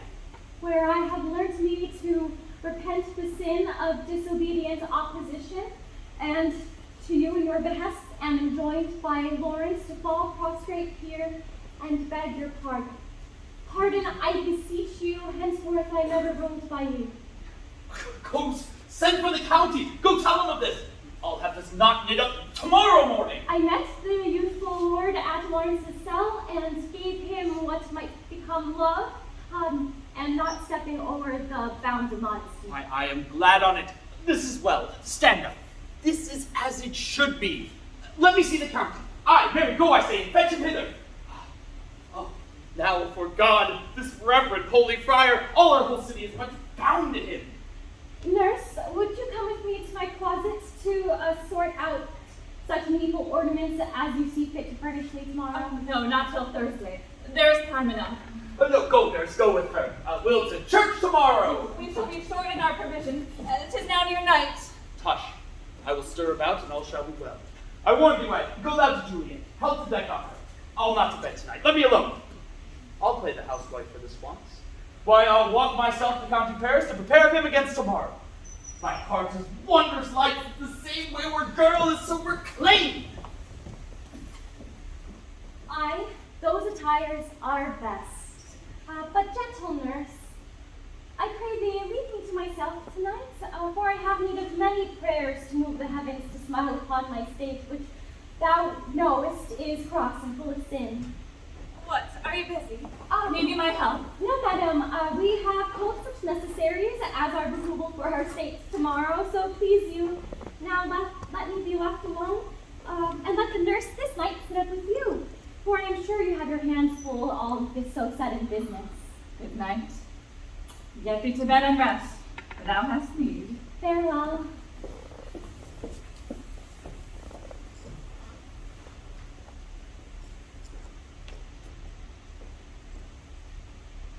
I have a faint, cold fear runs through my veins that almost freezes up the heat of life. I shall call them back again to comfort me. Nurse! What good should she do here? My dismal scene I needs must act alone. Come, Vile. What if this mixture do not work at all? Shall I be married then tomorrow morning? Or what if it be a poison, which the friar hath subtly ministered to have me dead, lest in this marriage she be dishonored because he married me before to Romeo? I fear it is. And yet, it should not, for he hath still been tried a holy man. How if, when I am laid in the tomb, I wake ere my Romeo comes to redeem me? There's a fearful point. Shall I not then be stifled in the vault, to whose foul mouth no healthsome air breathe in, and there die strangled ere my Romeo come? Or if I live, shall I not then, but with the horrible deceit of death and night, and the terror of the place, alack, shall I not then, and I so early waking, be distraught, what with loathsome smells and shrieks like mandrakes torn out of the earth, that living mortals hearing them run mad? If I wake, shall I not be distraught, environed with these hideous fears, and madly play with my kinsman's joints, and madly pluck the mangled tybalt from his shroud, and with some great kinsman's bone as with a club dash out my desperate brains? Oh, look, methinks I see my cousin's ghost, seeking out Romeo that did spit his body upon a rapier's point. Stay, Tybalt, stay! Romeo! Romeo! Romeo! Here is drink. I drink to thee.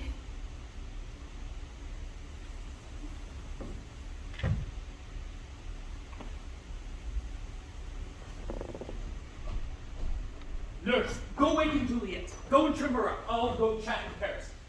I Aye, make haste, the bridegroom, he has come already. Make haste, I say.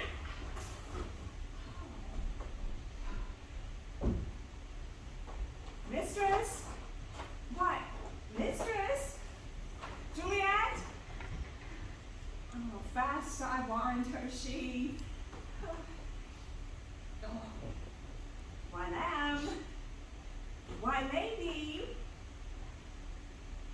Why, love, I say?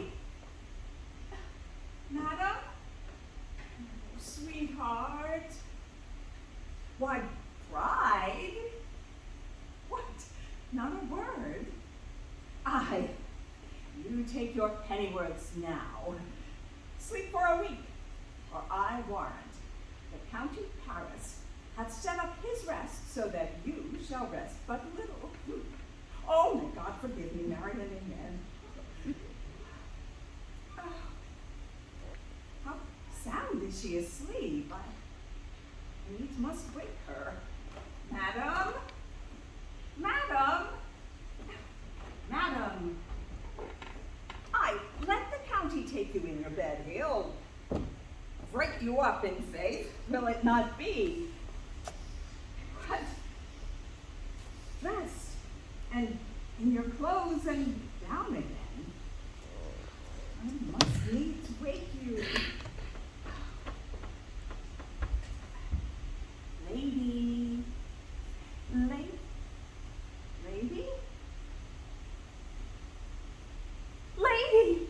Oh, alas! Alas! Help! Help! My lady's dead! Oh! Oh, where a day! Alack the day that ever I was born! Some aqua vitae! Oh, my lord!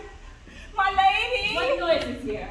Oh, lamentable day! What is the matter? Oh, look! Look! Oh, heavy day! Oh me! Oh me! My child! My only life! Oh God! Look up, for I will die with thee! Help! Help! Call help! For shame, bring Juliet forth, her lord is come. She's dead. Deceased, she's dead. Alack the day! Alack the day! She's dead! She's dead! Let me see. Dead! Out. Alas, her body is cold. Her blood is settled, and her joints are stiff. Life and these lips have long been separated. Death lies on her like an ill-timed frost upon the sweetest flower of all the fields. Oh, lamentable day. Oh, woeful time! Death that hath taken her hence to make me wail, ties up my tongue and will not let me speak. Come, is the bride ready to go to church? Ready to go, but ne'er to return. O son, the night before thy wedding day hath death laid with thy wife. There she lies, life living all is death. Oh, have I longed to see this morning's face, and oh, doth it give me such a sight as this? One poor and loving child, with one thing to rejoice and solace in, and cruel death hath catched it from my sight. Oh, woe! Oh, woeful, woeful, woeful day! Most lamentable day, most woeful day that ever I did yet behold! Guiled, divorced, wronged, spited, slain. Oh, most detestable death by thee beguiled. Child, my soul, not my child.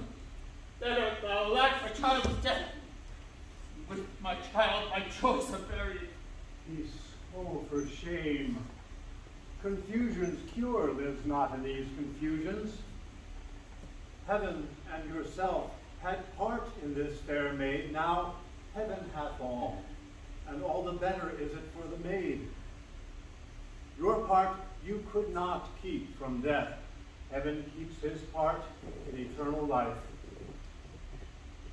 Dry up your tears, and stick your rosemary on this fair course, and, as the custom is, and in her best array, bear her to church.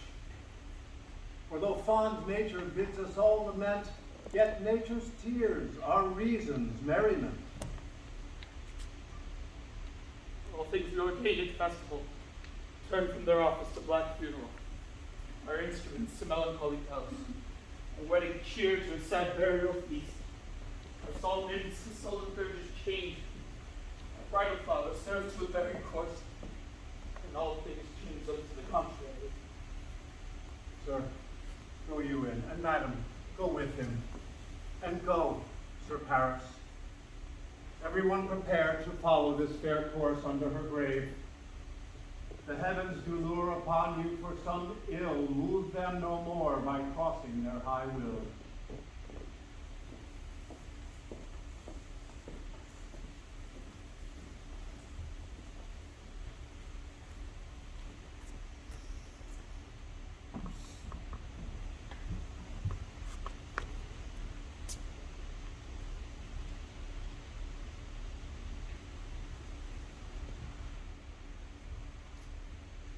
I may trust the flattering truth of sleep, my dreams presage some joyful news at hand. My bosom's Lord sits lightly in his throne, and all this day an unaccustomed spirit lifts me above the ground with cheerful thoughts. I dreamt my lady came and found me dead. Strange dream that gives a dead man leave to think, and breathed such life with kisses in my lips that I revived and was an emperor. Oh, me. How sweet is love itself possessed, but love's shadows are so rich in joy. Master Romeo! News from Verona. How now, Abraham? Dost thou not bring me letters from the friar? How doth my lady? Is my father well? How doth my lady Juliet? That I ask again, for nothing can be ill if she be well. And she is well, and nothing can be ill. Her body sleeps in Capel's monument, and her immortal heart with angels lives. I saw her laid low in her kindred's vault, and presently took post to tell it you. Oh, pardon me for bringing these ill news, since you did leave it for my office, sir. To being so. I defy you, stars. Thou knowest my lodging. Get me ink and paper and have post horses. I will hence tonight. I do beseech you, sir, have patience. Your looks are pale and wild, and do import some misadventure. Hush. Don't deceive. Believe me and do the thing I bid thee do. Hast thou no letters to me from the friar? No, my good lord. No matter. Get thee gone. And hire those horses. Be with thee straight.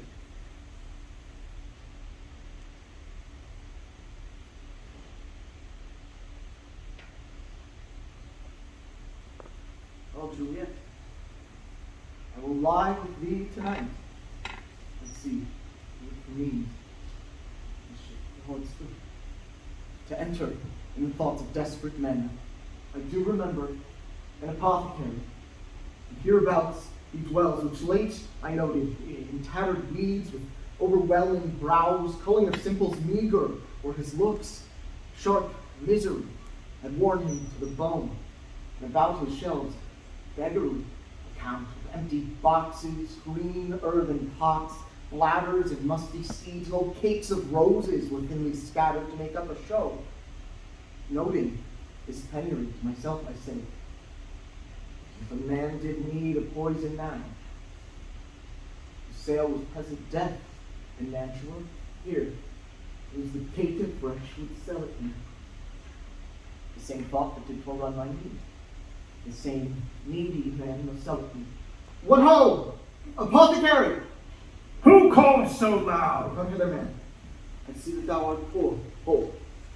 There is 40 ducats. Let me have a dram of poison, such soon speeding gear as will disperse itself through all the veins, that the life-weary taker may fall dead, and that the trunk will be discharged of breath. Such mortal drugs I have, but Mantua's law is death to any he that utters them. Thou so bare and full of wretchedness, and fears to die. Famine is in thy cheeks. Need and oppression starveth in thine eyes. Contempt and beggary hangs upon thy back. The world is not thy friend, nor the world's law. The world affords no law to make thee rich, and be not poor, but break it and take this. My poverty, not my will consents. And pay thy poverty, and not thy will.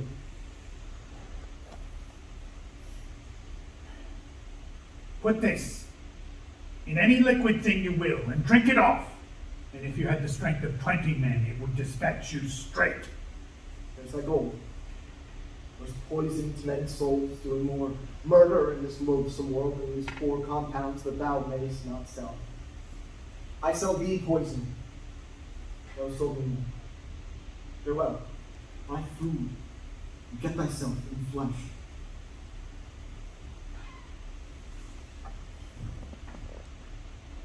Come cordial, not poison. Go with me to Juliet's grave. There I must use thee.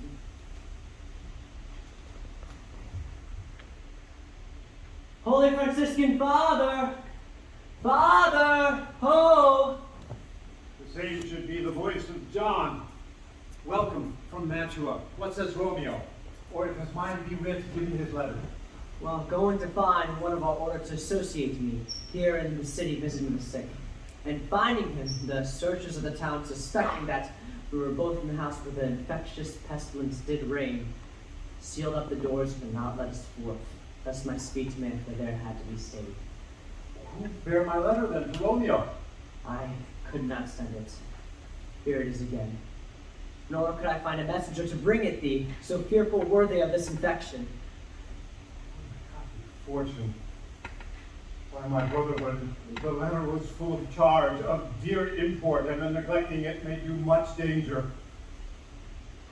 Go hence, John. Father, I'll go. Now must I to the monument alone. Within this 3 hours will fair Juliet wake. She will beshrew me much that Romeo hath had no notice of these accidents, but I will write again to Mantua and keep her in my cell till Romeo come. Poor living corpse, closed in a dead man's tomb.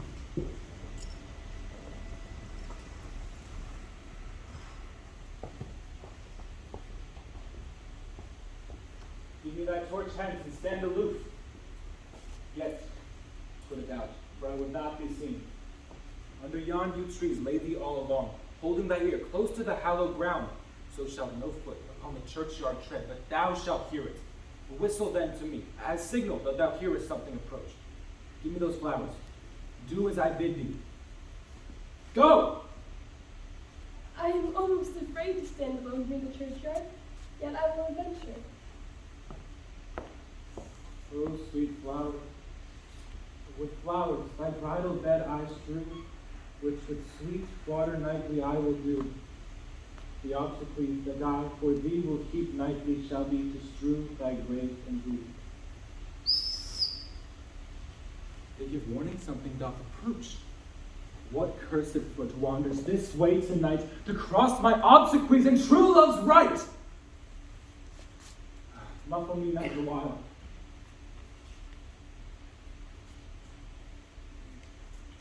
Hold. Take this letter. Early in the morning, see thou deliver it to my lord and father. Upon my life, I charge thee, whate'er thou hearest or seest, stand all aloof and do not interrupt me in my course. Why I descend to this bed of death is, behold my lady's face, and therefore hence be gone. But if thou jealous, dost return to pry what I further shall intend to do by him, I will tear thee joint by joint and strew this hungry churchyard with thy limbs. The time and my intents are savage, wild, more fierce and more inexorable far than empty tigers of the roaring sea. I will be gone, sir, and not trouble ye. So shalt thou show me friendship. Farewell. Live and be prosperous. Farewell, good fellow. For all this same, I'll hide me hereabout. His looks I fear, and his intents I doubt. A detestable maw, thou womb of death, gorged with the dearest morsel of the earth, and despite, I'll cram thee with more food. Stop! Thy unhallowed soil, vile Montague, can vengeance be pursued further than death? Condemned villain, I do apprehend thee. Obey and go with me, for thou must die. I must indeed, and therefore came I hither. Good Gentle youth, tempt not a desperate man. Fly hence, and leave me. Think upon those gone. Let them affright thee, I beseech thee, youth. Put not another sin upon my head by urging me to fury. Oh, be gone! By heaven, I love thee better than myself, for I come hither armed against myself. Stay not. Be gone, live, and hereafter say a madman's mercy bid thee run away.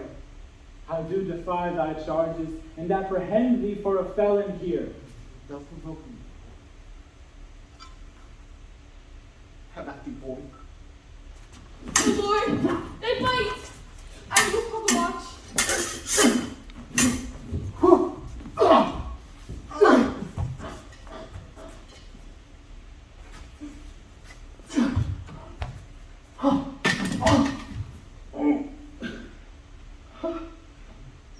I am slain. If thou be merciful, open thy tomb. Lay me with Juliet.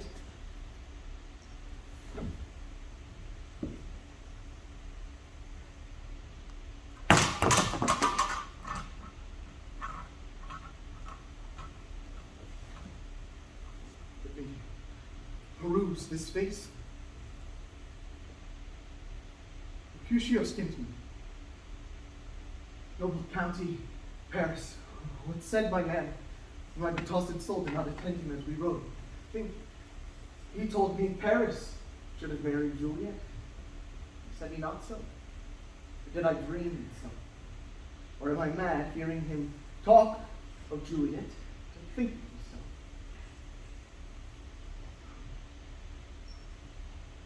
But here lies Juliet. And her beauty doth make this vault a feasting presence full of light.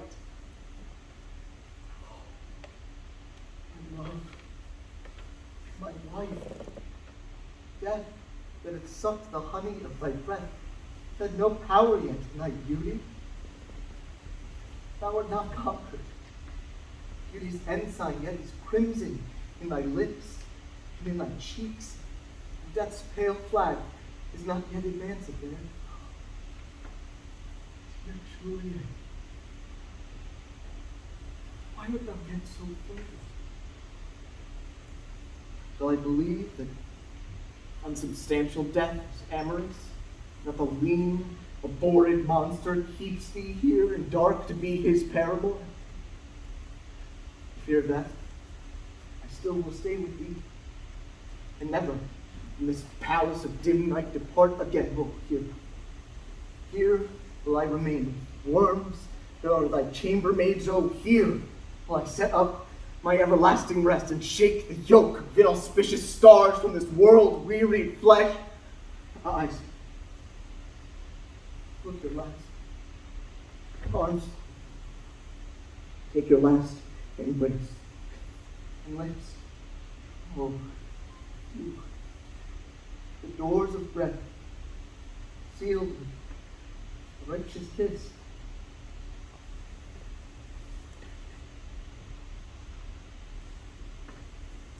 A dateless bargain to engrossing death. Come, bitter conduct. Come, unsavory guide, thou desperate pilot. Now at once run on the dashing rocks thy seasick, weary bark.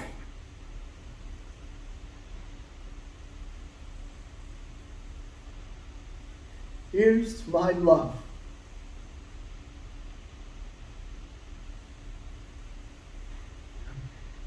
Oh, true apothecary. Thy drugs will quick. Thus, with a kiss, I die.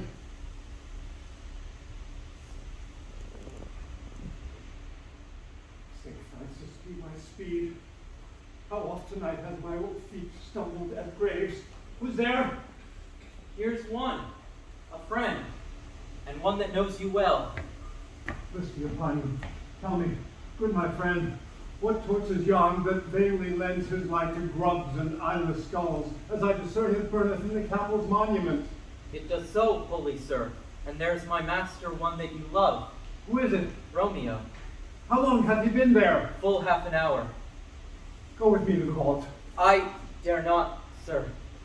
My master knows not, but I am gone hence, and fearfully did menace me with death, if I did stay to look on his intents.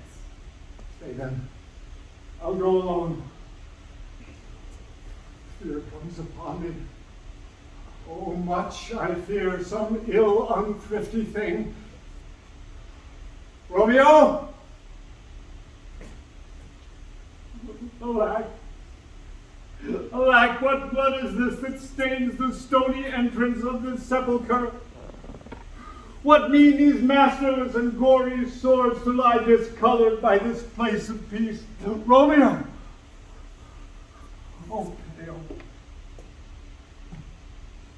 Who else? Paris, too? And steeped in blood. Ah! What an unkind hour is guilty of this lamentable chance. The lady stirs. Oh, comfortable friar. Where is my lord? I remember well where I should be, and there I am. Where is my Romeo? I hear some noise.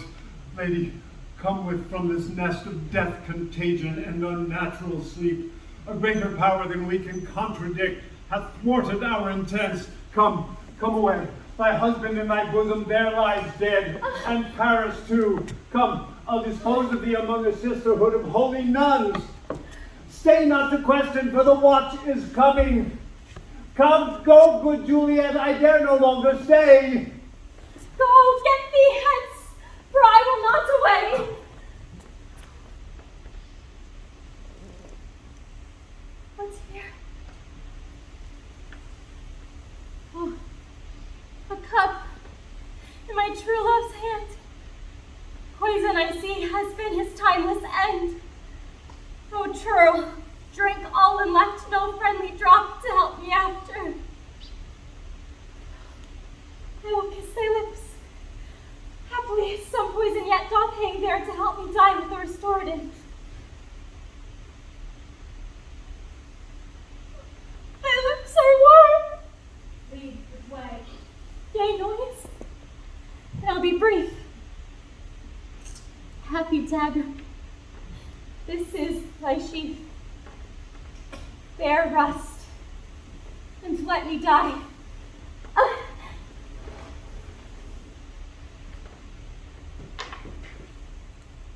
This is the place. There where the torch doth burn. The ground is wet. Search about the churchyard. Pitiful sight. Here lays the county slain. Juliet, bleeding, warm, and newly dead, when here have lain these 2 days buried.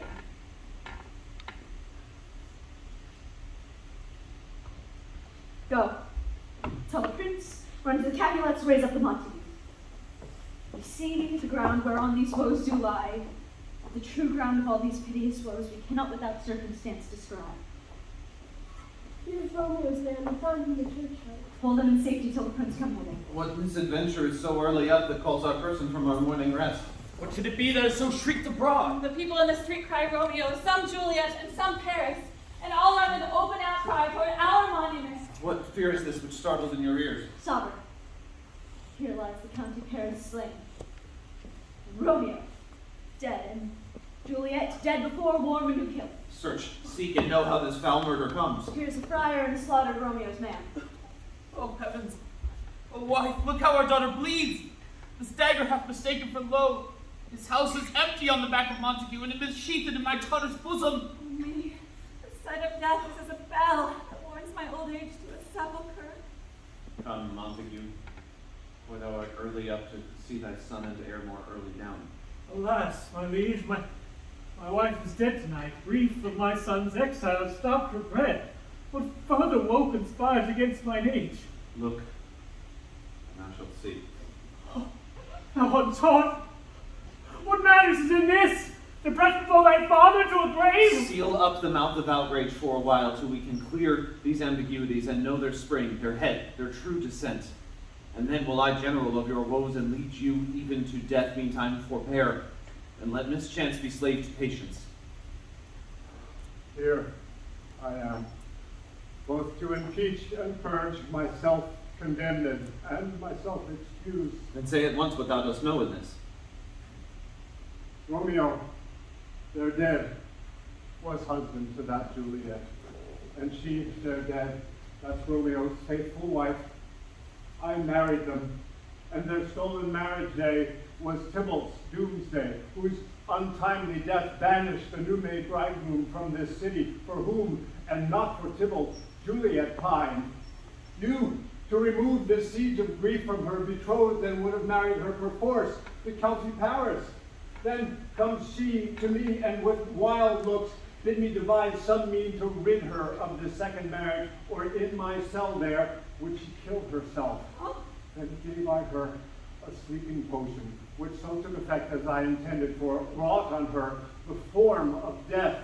Meantime, I writ to Romeo that he should hither come as this dire night to help to take her from her borrowed grave, being the time the potion's force should cease. But my letter was stayed by accident, and yesternight returned.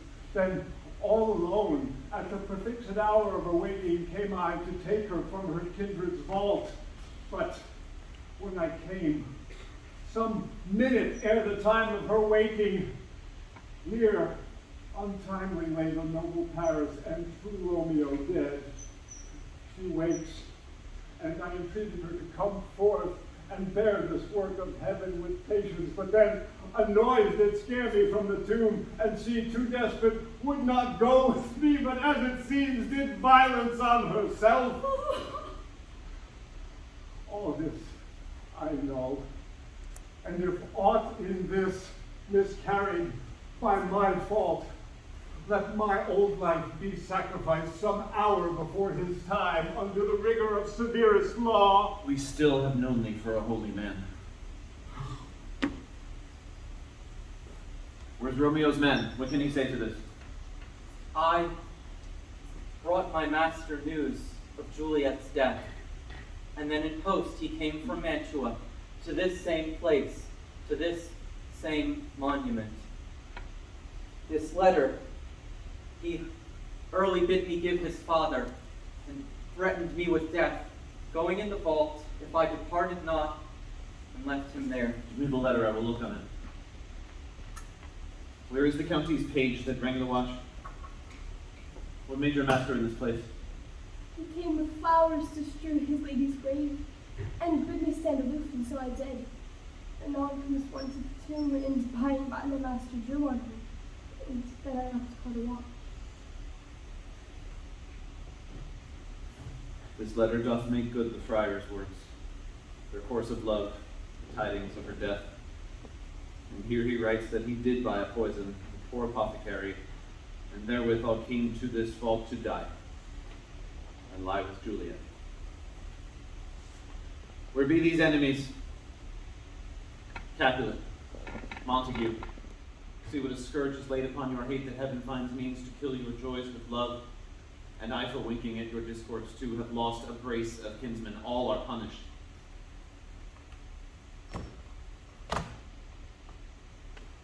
O brother Montague, give me thy hand. This is my daughter's jointure, for no more can I demand.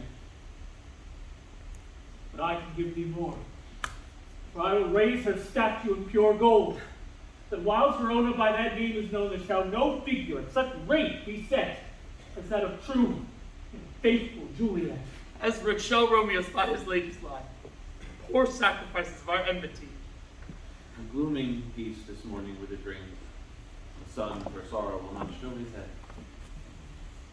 Go hence to have more talk of these sad things. Some shall be pardoned, some punished. For never was a story of more woe than this of Juliet and her Romeo.